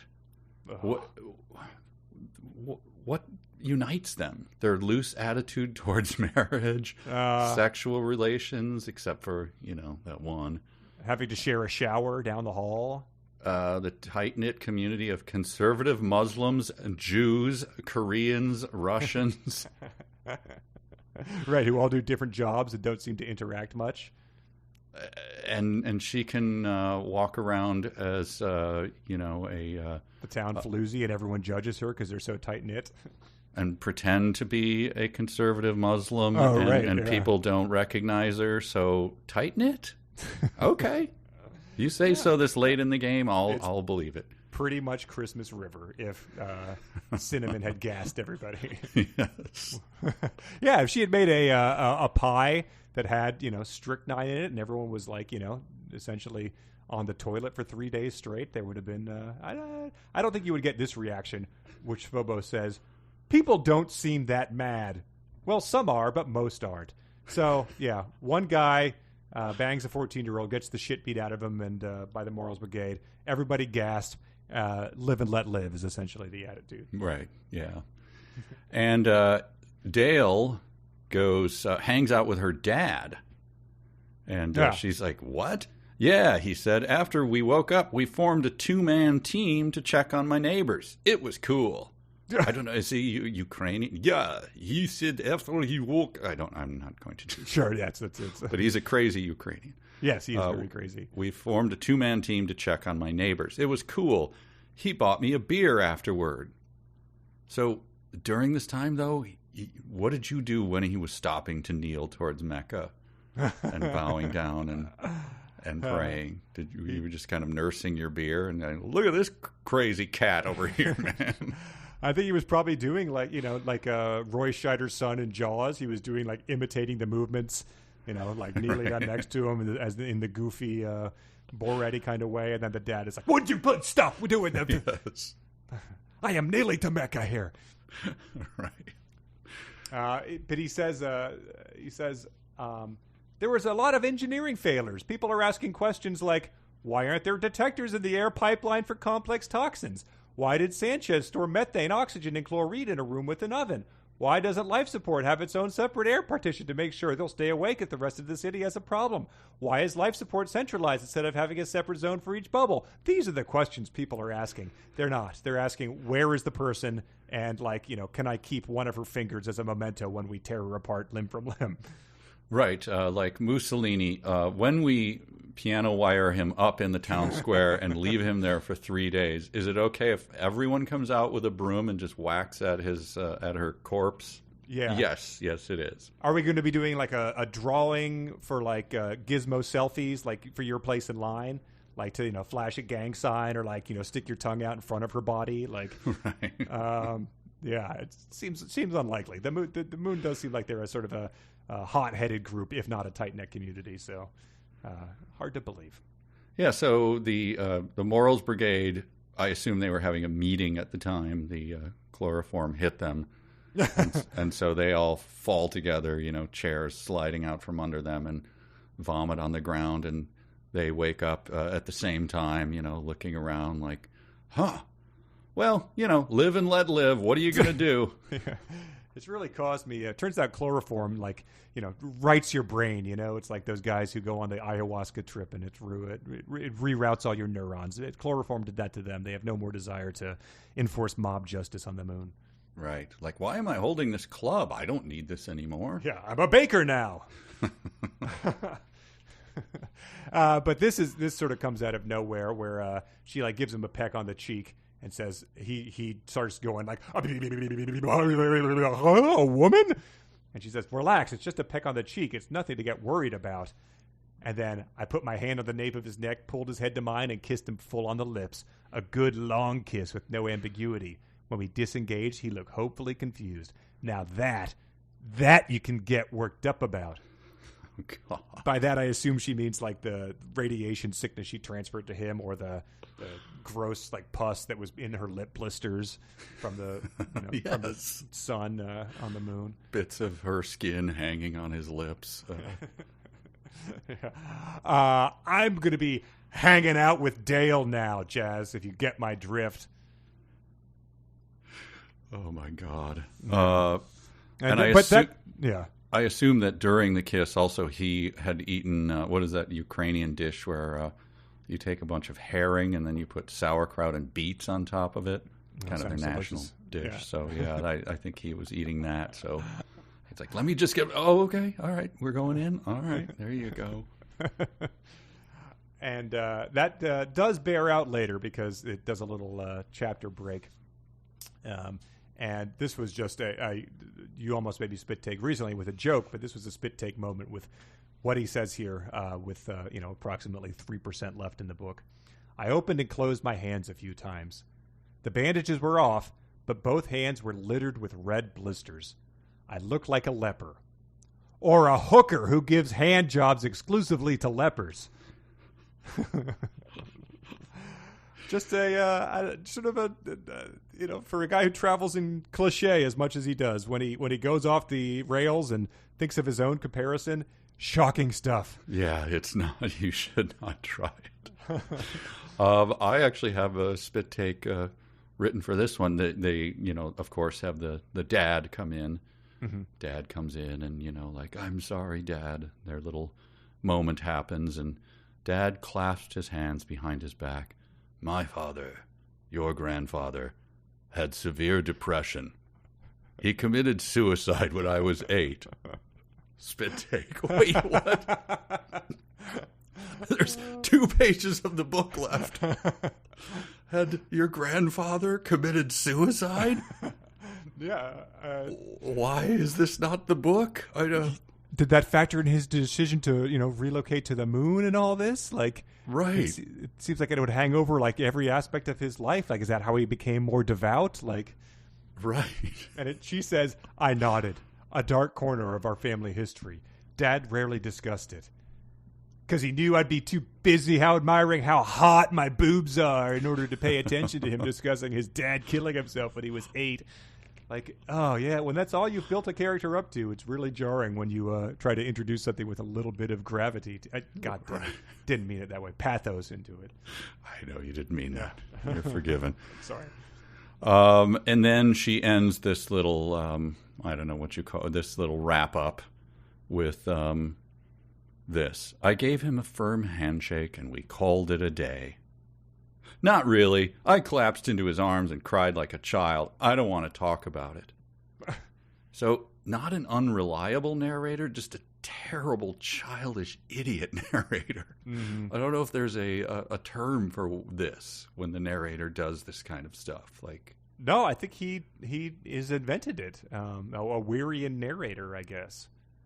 Where right. they sort of just negate it immediately after, or just introduce something just to make a sarcastic quip about it. Yes, in a very, very stupid and unnecessary way as well. And so where was the narrator who says, I don't want to talk about it during all the other bullshit in the book? I would have accepted that cop-out for 10 of the other plot points you introduced that weren't important. I mean, the whole condom thing. Like, he gave me a condom. I don't want to talk about it. Good. Right. But her whole reason for this scene, why she's crying here, is because she took half of her million slugs and pretty much outfitted a whole welding workshop with all the gear that was in it when she and her pedophile boyfriend blew it up however many years ago. When did Lene, whatever, when did she deposit the slugs? Yeah. And then, so she had the time to outfit I assume that the outfitting of this welding lab is a full-time job for 5, 6, 7 days at least. I mean, oh sure. I mean, setting up a shop, 2 specs. It's unless she like went to a welder who was closing up and sort of like when a restaurant buys out an unsuccessful restaurant and just conveys everything with it. Like, I imagine a lot of this material is not something they've got like really stockpiles of on the moon. I think she says it was a bakery. Or something really? like that. Yeah, I think she says so. But I outfitted this place, and it's got all the gas. So she bought all this stuff. She was doing acquisition and supply and everything before she put her plan in motion. Obviously, doing a lot of gizmo texting with her leper boiled hands. But I assume she did that before that, right? She didn't do it from her hospital bed. So. We are left to be ambiguous about that. Okay, all right. And her main text is, after the suicide sort of tossed off thing, is she says, I'd rather be a hardworking pauper in Artemis than a rich woman on Earth. This is my home. It's like your whole motivation to do the terrorism was to not be a pauper. Like, you're incredibly shallow, and that has been emphasized over and over again. Her dad does say, by the way, her lip is quivering, and he's talking to her. I have lived my life by the teaching of Muhammad, he said. I try to be honest and true in all my decisions, but I have to say, Jazz, you have your head so far up his ass you can see teeth. You know that saying that we say all the time around our house? Yeah, that was your grandfather's saying, by the way. Our grandfather who killed himself when I was 8. And then I thought this was hilarious as you were talking about the timeline. The next chapter break. Time to face the music. I waited outside in Ngugi's door. So you were able to tour and procure the welding shop before the president of the moon wanted to call you in and have this discussion? Like, it seems like unlikely that she'd be willing to wait that much to have you face the music for gassing everybody. Right. Like, the guy you procured all the welding equipment from, was he like, yeah, this would normally cost 100 slugs, but since you just gassed me and my family, it's going to be 10 times what it would normally cost. But I do love the and you, Tin Man, and you were there and everything, like meeting Lena Landvik is outside Ngugi's door. Yeah. She's hobbling on her crutches. Oh, hi, Jazz. Like she's meeting all the characters. I just wished the bartender, yep, had been Billy. there. Like, yeah, Billy. Like, I just came down to tell you no hard feelings, love, and I've got a beer for you anytime you want to come in. So everybody in my bar passed out, but that's not something we ain't used to in Art Nails, is it? Mates pass out all the time. They got a severe problem. In fact, I was polishing a glass at the time and passed out on top of it. It pierced my artery, and I lost quite a lot of blood, I'll tell you that. But I mopped it right up and went back at it, mate. Yeah. So in your honor, we're going to be renaming the red-headed slut to be the Jazz's chloroform. You come in and say, give me a slippery nipple and a Jazz's chloroform. Oh, yeah. So Lena, hobbles away. And she just says, "Oh, Palacio sold me Sanchez aluminum this morning," which is a hilarious sentence. It'll take weeks to work out the paperwork, but we agreed on a price and we're good to go. So I'm glad that the 16-year-old was really able to hammer out that negotiation with the Brazilian mafia in a couple of hours over the phone. Yeah, what time is the walkthrough with the Brazilian mafia through the Sanchez aluminum plant? Who does the Brazilian mafia have doing their paperwork for them with this? And I still don't understand how they're able to why they would do this. As a 16-year-old woman on crutches seems like the easiest foe to take out, unless they're really oversold themselves from a mafia standpoint. It'll take weeks to work out the paperwork and to undo that hell of a weld that you put over our smelter, but we agreed on the price and we're good to go. And it is funny that the 16-year-old is very dismissive of Jazz. She's like, what do you mean I can't hire Sanchez? She saved your life 4 days ago. And then she's like, Jazz is like, well, that wasn't what I had in mind when I came up with the plan. Well, neither was knocking out the whole city. Plans changed. And she checks her watch. It's like, all right. This is the girl boss we were promised from the beginning. She hobbled away. I didn't understand this line. She seemed taller than before. Probably a trick of the light. I didn't understand that either. I don't know if she's just carrying herself differently now that she's like bested the Brazilian mob in negotiations or what. I assume, but it's just terrible writing. Yeah, anyway. Terrible writing. Yeah. So she talks to the president, who essentially says, Jazz walks in and she just does the feet up on the desk. I know what you have to do. You have to thank me, which is just, after all we've been through, is very hard to stomach.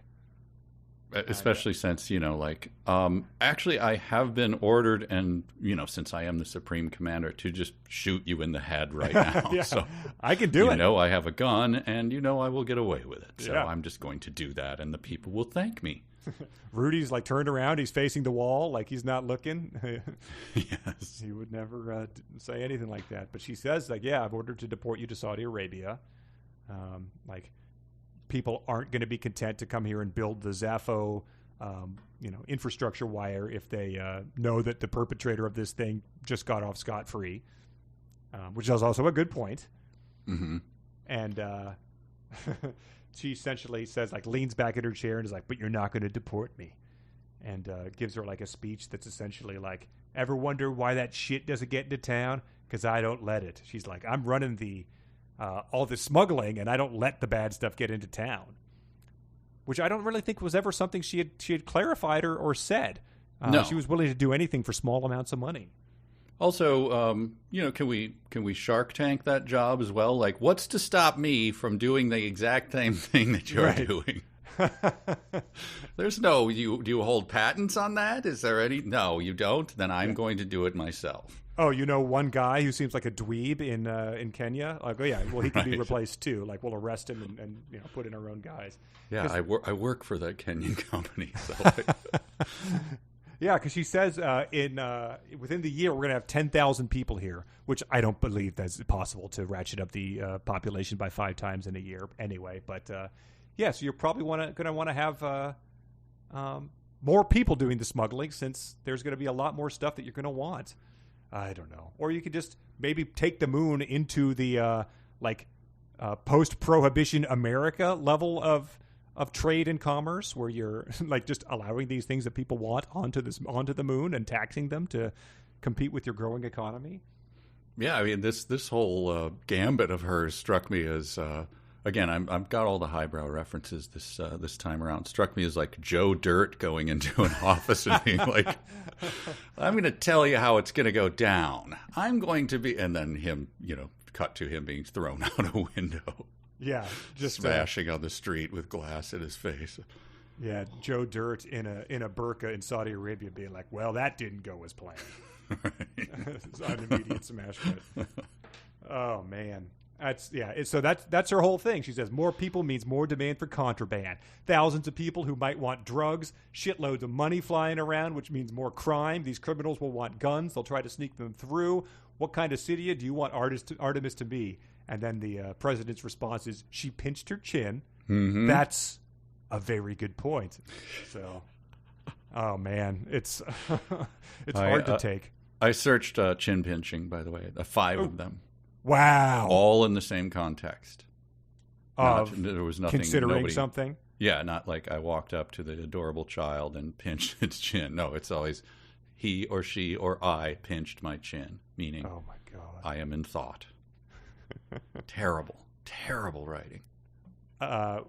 Did a meme contest on the Patreon, and someone submitted one that I don't recognize the character, but it's someone who's saying, "God damn it, Jazz, you cost the moon millions in property damage, nearly murdered all our citizens, indebted a 16-year-old to the mob, act like you're the victim and didn't use the condom.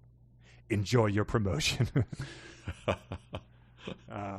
So that's essentially what happened. She says, like, you're going to be allowed to stay here and not get deported, but all I'm asking is, like, I want the other half of your fee. She wants 550,000 slugs. Mm-hmm. In order to fund some nonsense or other. Like, she gives her the whole talk that we had in Real or Fanfic last time that was like, here's the economy, like, blah, blah, blah, and, to make a baby, someone's got to get fucked. And so yes. she needs this as, like, taxes or something like that. And Jazz says, I didn't want to spend any more time inside the mind of an economist. It was dark and disturbing. Almost as bad as the mind of a middle-aged flat cat guy. I before that, when she's giving her proposal, the Naguji or whatever says she thought about this for an uncomfortably long time. Oh God! I was just like, you've been specific in the past. Why not now? I want the actual. I mean, one man's discomfortably long time, right? Like, yeah, how long on was moon it? Gravity, who's to say what the difference in comfort with silence is? Was it 11 seconds? Was it 3.5 minutes? Like, get up and kind of look at the tchotchkes in the office amount of time? Like, how much was it? Has Weir done the specific amount of time, or are you just saying you've done this before, referring to our collective authors? Kind of both. I think Okay. he did it once before where someone, stared at someone for a minute or something. Yeah, something like that. We had something in the movie we just did at Riff Tracks where 2 guys are walking, and then their lines weren't enough to get them where they needed to be, so they walked for maybe like 8 seconds of screen time to get to a desk, and it reminded me of the original of that genre, which is the Wade Watts walking with the guy for several minutes. That's right. So the book proper, I think, is over. Well, they go to the bar. That's where it closes out. Oh, okay, right. Yeah. She walks out to Hartnell's pub and says, I wasn't the most popular gal around town. I got some dirty looks in the hallway, but no one even sort of like does the the jock move, like where they like lunge at her in the hall but don't really hit her type of thing. You'd think she'd get at least a few of those. Oh, I forgot. Yes, I actually forgot that she went. I thought she just saw Dale somewhere, but it is in the bar. Okay. Yeah. Oh my God. So we do see Billy. Yeah. And he raises a glass in the air. He says, "Hey, it's." You can do it. He says, "Hey, it's Jazz." So say that. Hey, it's Jazz. Suddenly, everyone, quote, passed out. Each patron tried to outdo the others with a ridiculous display of being unconscious. Some lolled their tongues, others snored with a comedic whistle on the exhale, and a few lay spread eagle on the floor. Har, har, I said. No one did the impression of like one pretended to be the infant and one like sobbed and lay on him like the mother. Like that would have been a nice touch. Well, yes, exactly. Did it make people like crap their pants or anything? Like, did anyone replicate that? Like, someone must have done that, something like that. Oh, that's that guy in back. I never learned his name, but he's crapping himself right now. That's unrelated to the little prank we're doing on you, Jazz. That just tends to happen to him from time to time. Oh, he does give I'm sorry, I didn't note this down. I was fictionalizing it earlier, but it actually happens. I only forgave you because I thought I was going to die. But yeah, no take-backs. Billy, put a fresh frosty beer in front. Oh, Billy, put a fresh frosty beer in front. Yeah, quotes ended there. The customers took a vote. Okay. Yeah, they took a vote and decided that the round's on you. So she's going to be spending what few slugs she has remaining to buy out all the other barflies their beers here to win their favor back. Wow, so it really is like the old show Police Squad. At the end, everyone throwing their heads back and laughing. Well, we sure did almost wreck the city, yeah. But now all is well. Freeze frame on. But the way it ends is with she's talking to Dale, and he's like, "I guess we're going to be doing this more often, right?" And she says, "Hey, Tyler wants to hang out as well again, too, your ex. Maybe we can do that. And you know what? Bring that Svoboda guy." And he says, "Why would I bring him? You two are clearly an item, right? He's clearly crazy about you, and you seemed a little..." "No, I mean, it's not like that." "Oh, you're just friends then." Dale smirked. "I see." We drank quietly for a moment. Then he said, "You're totally going to bang that guy." It's like, what are you gonna do with your hands, Mother Teresa, with treating the lepers, huh? And then it says, I mean, this is how the book ends. "Oh, shut up. 1,000 slugs say you two get freaky within a month." I glared at him. He glared back. "Well," he said, "I finished off my pint." "No bet." "Ha!" Yep. The end. Ha. As last lines go. That's pretty good. I mean, there is an email, of course. There is an email. But they're talking about the guy who gave him the condom banging, and they don't even address that. That's how sloppy and stupid that whole subplot was. Yep. And was the Svoboda thing earned in any way? I mean, he was like this weird man-child running around, like, just saying stupid shit and... yeah. Cousin Balky was what we came up with. Yeah.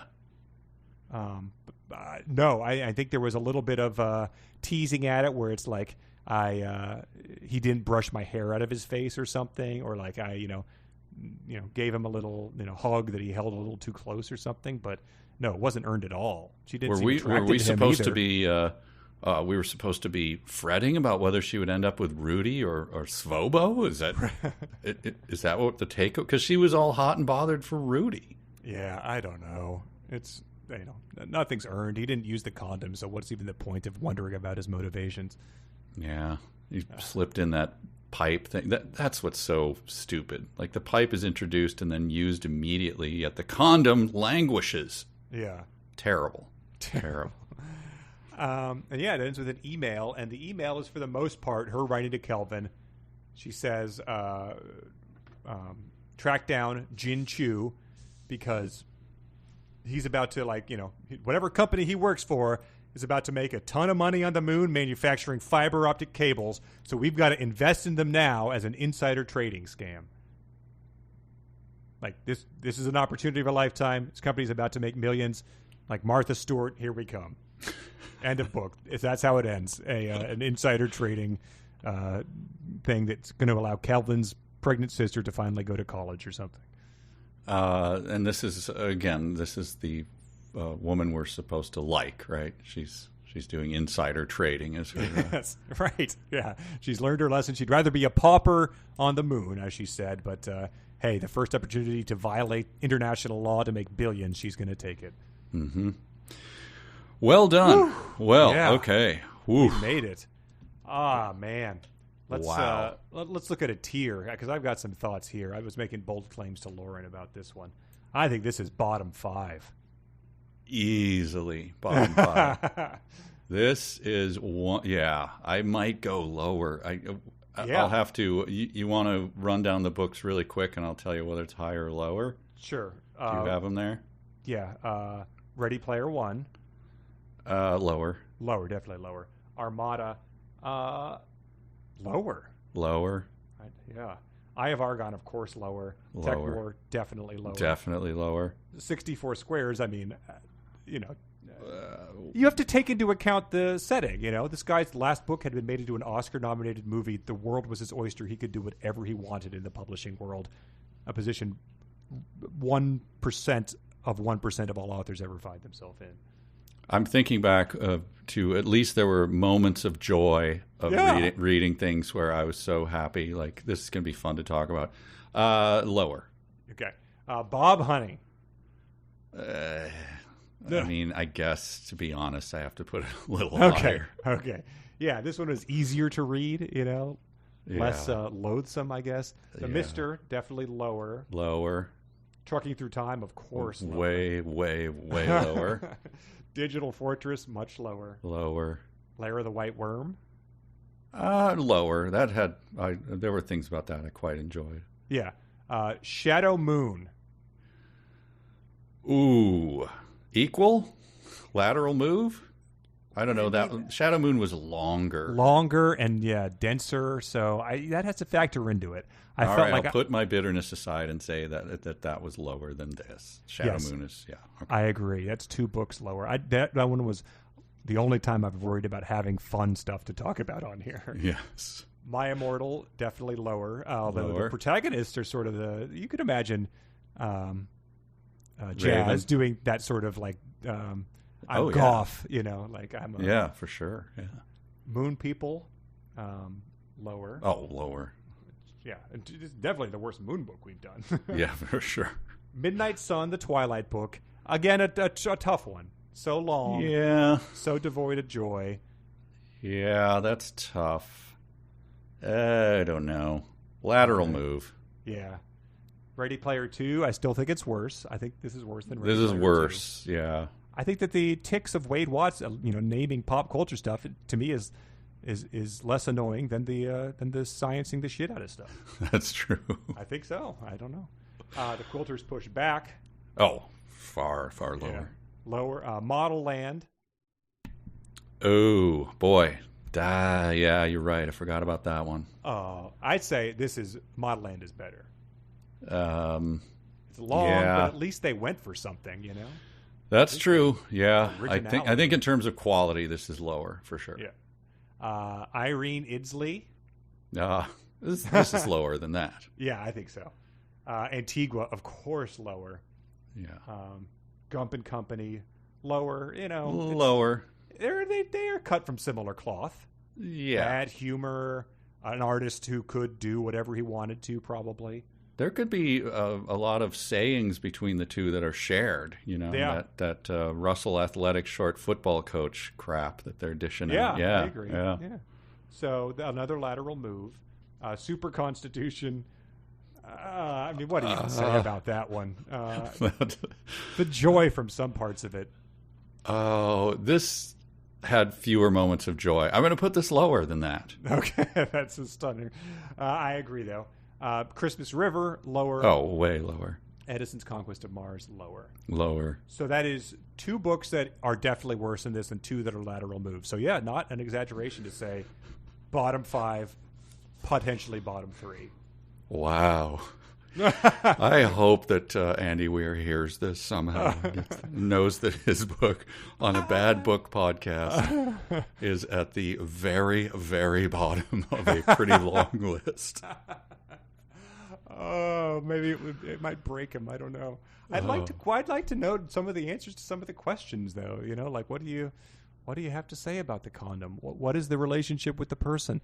Why did you introduce devout Muslims into the mix? Like the pedophile. Why? Why the her grandfather's suicide that obviously shaped her father, who shaped her? Why is that brought up on page 175 or whatever the hell it is? 2 pages before an entire bar pretends to pass out to get free drinks. Right. Well, I mean, so that's the there's the latest rankings. I think based on people's responses, I think people would be hard pressed to disagree. Maybe some minor quibbling, but I don't think anyone thought that this was good, except for the one guy. Let's read some emails. We got a ton this week, so we'll have to do a separate thing for a lot of them. But we'll just read some of the choice ones, including some of the defense of Andy Weir. But first, this one's from Mike. I just thought it was a nice little contrast to start it off with. I was listening to Rachmaninoff Piano Concerto No. 2. Rock 2, certainly. As I was reading the end of Artemis. Never has the contrast between sublime genius and ham-fisted hackery been more painfully apparent. The Rock slid from the haunting melody in the second movement to the majestic third just as Artemis ended with a thud. I wasn't clouding on all the fluff at the end of the book, so I was definitely surprised when it well ended, if you can call that. Oh my God, what an utter piece of garbage this book is. I look forward to hearing your evisceration, laying out all the crimes against good fiction it commits. That's a nice comparison. That's very nice. You're familiar with that one? I am very familiar. I think I was listening to it 2 days ago. Wow. I had that note, and we've used that before, the analogy, but he really did crash this book into a tree and leave it smoking, the engine on fire, and just walked away. A lame little wrap-up, but yeah, for sure. We talked about it with the Nolte book, but you said your publisher gave you a specific word count you needed to hit. Yeah. And so, yeah, you could imagine that could be what the final email accomplished or something. Right, exactly, yep. This is from Lucas. This is your update. Another book, another slate of fan fiction. Not much to report. Mike performed somewhat poorly in the first episode with a 2 out of 5, but then batted a steady 3 out of 5 for the next 3 episodes. Mike getting the same score 3 times in a row is very rare, so this book has that going for it. In the end, Mike scored 11 out of 20 for a slightly below average 55%. His new overall average is 60.82%. So that's substantially better than a coin flip, I'd say. Oh, it's not a good batting average. This is from Steven. This is good. This is going to be something I have to post. But he says, this was my wife's idea, and it kind of snowballed. Her thought was to do this. His wife is Kayla. Her thought was to do this for Artemis meme contest, but it turned into this. I've scrubbed the book titles from them in case you want to try and guess, but the numbers correspond to them. And what they did was do the Andy Rooney game for the first and last books of every single book we've read. Oh, wow. Yeah. They made images of them with Andy Rooney announcing the first, last word, and then a reaction image of every book we've done. So this is book 20. Let me just say, everybody makes mistakes, which is why they put a rubber mat around spittoons. You know what I mean? So there's a whole gallery of 25 images of Andy Rooney doing these things, and some of them are really great. Just they went and found different images of Andy Rooney every single time for these, which is a heck of a commitment.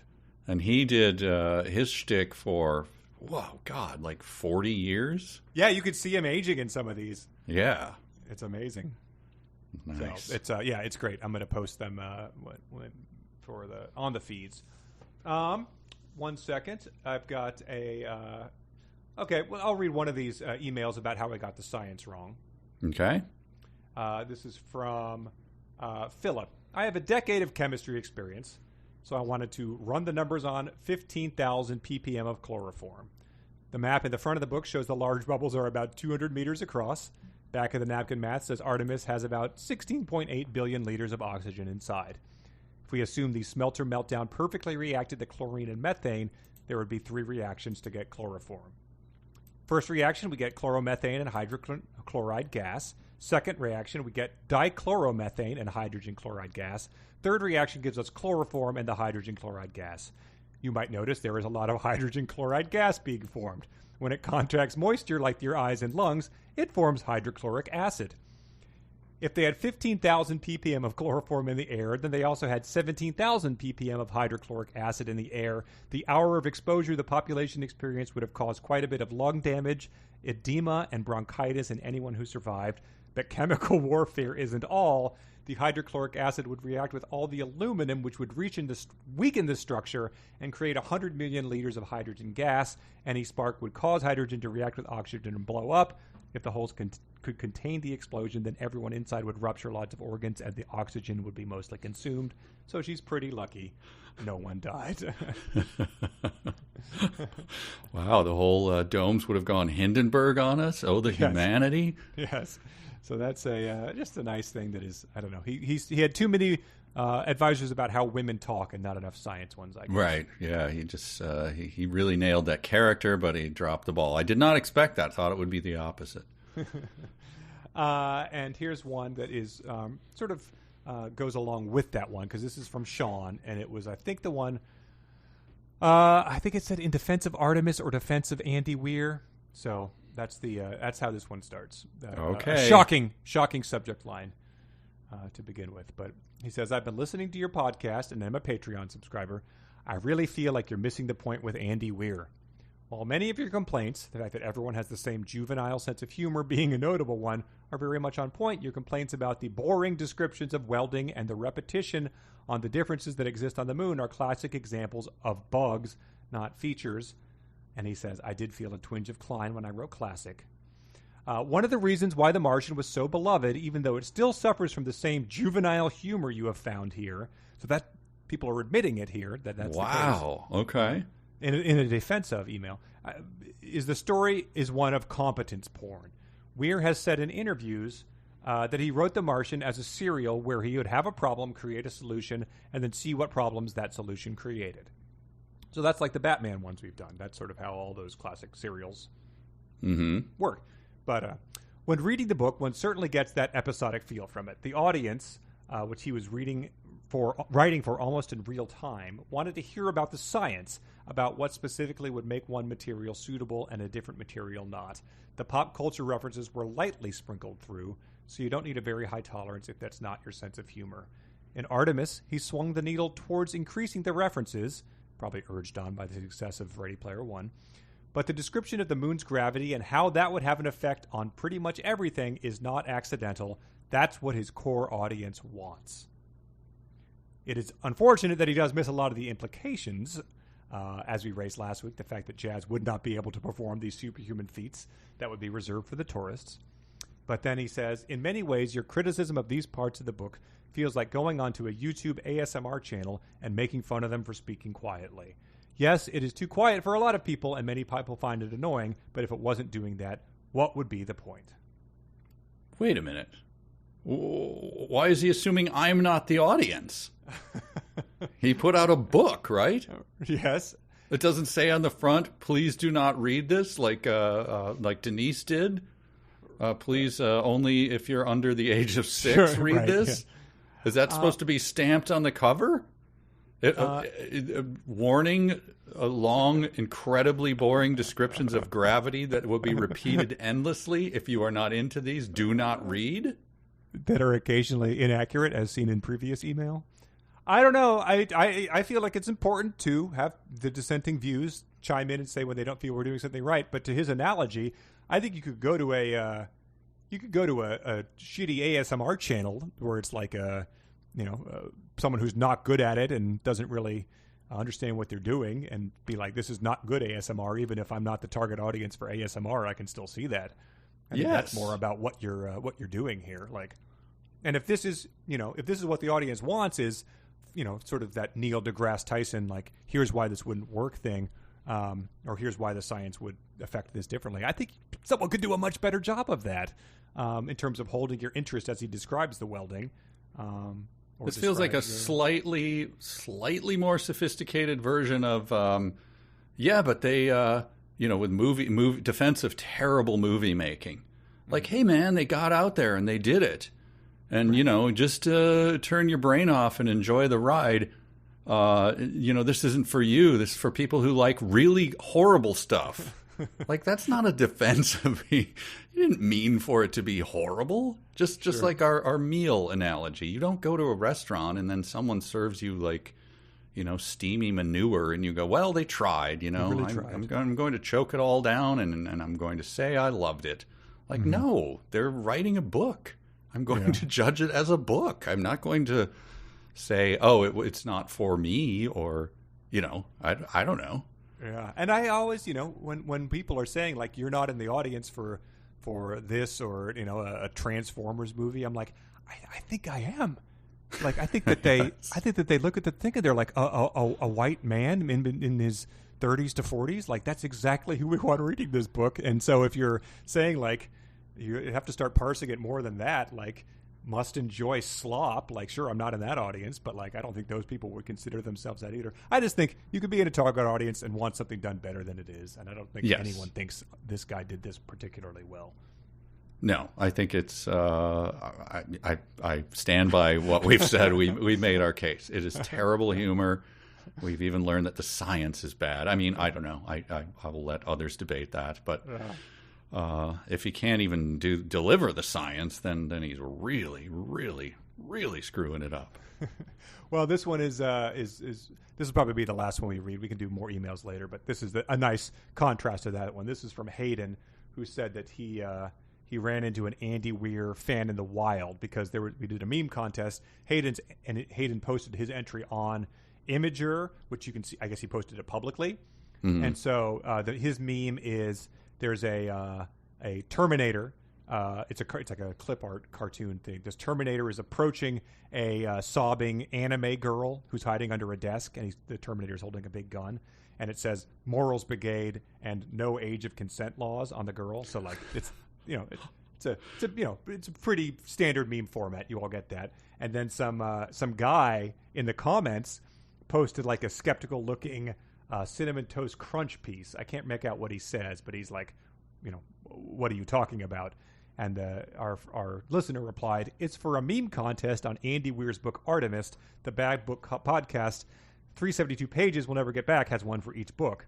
And then the skeptic says, I can't imagine any scenario where an Age of Content issue would be a topic in an Andy Weir novel. He's such a great author, and I doubt very much he would condone this. You should consider maybe submitted something else, perhaps literally anything else. Oh, and our guy said, I would encourage you to read his novel Artemis, which is maybe the only time someone has uttered those words in that order, but to encourage someone to not defend their pedophile meme.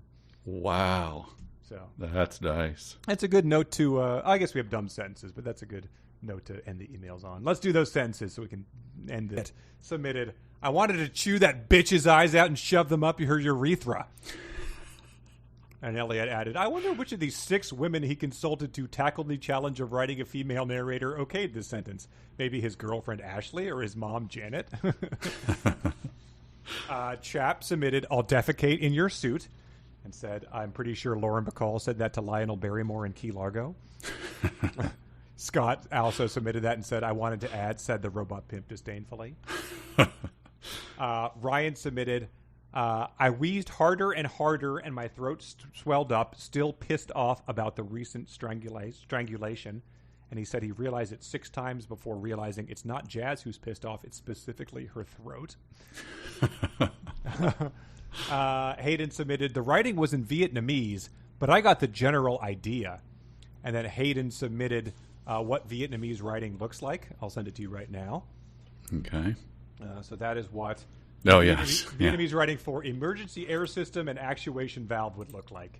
Yes. Lots of characters and like diacritical marks that you can't make any sense of. And words that do not look like their English counterparts. Hey Thong Kong Ki Con Kap Von Tren Dong.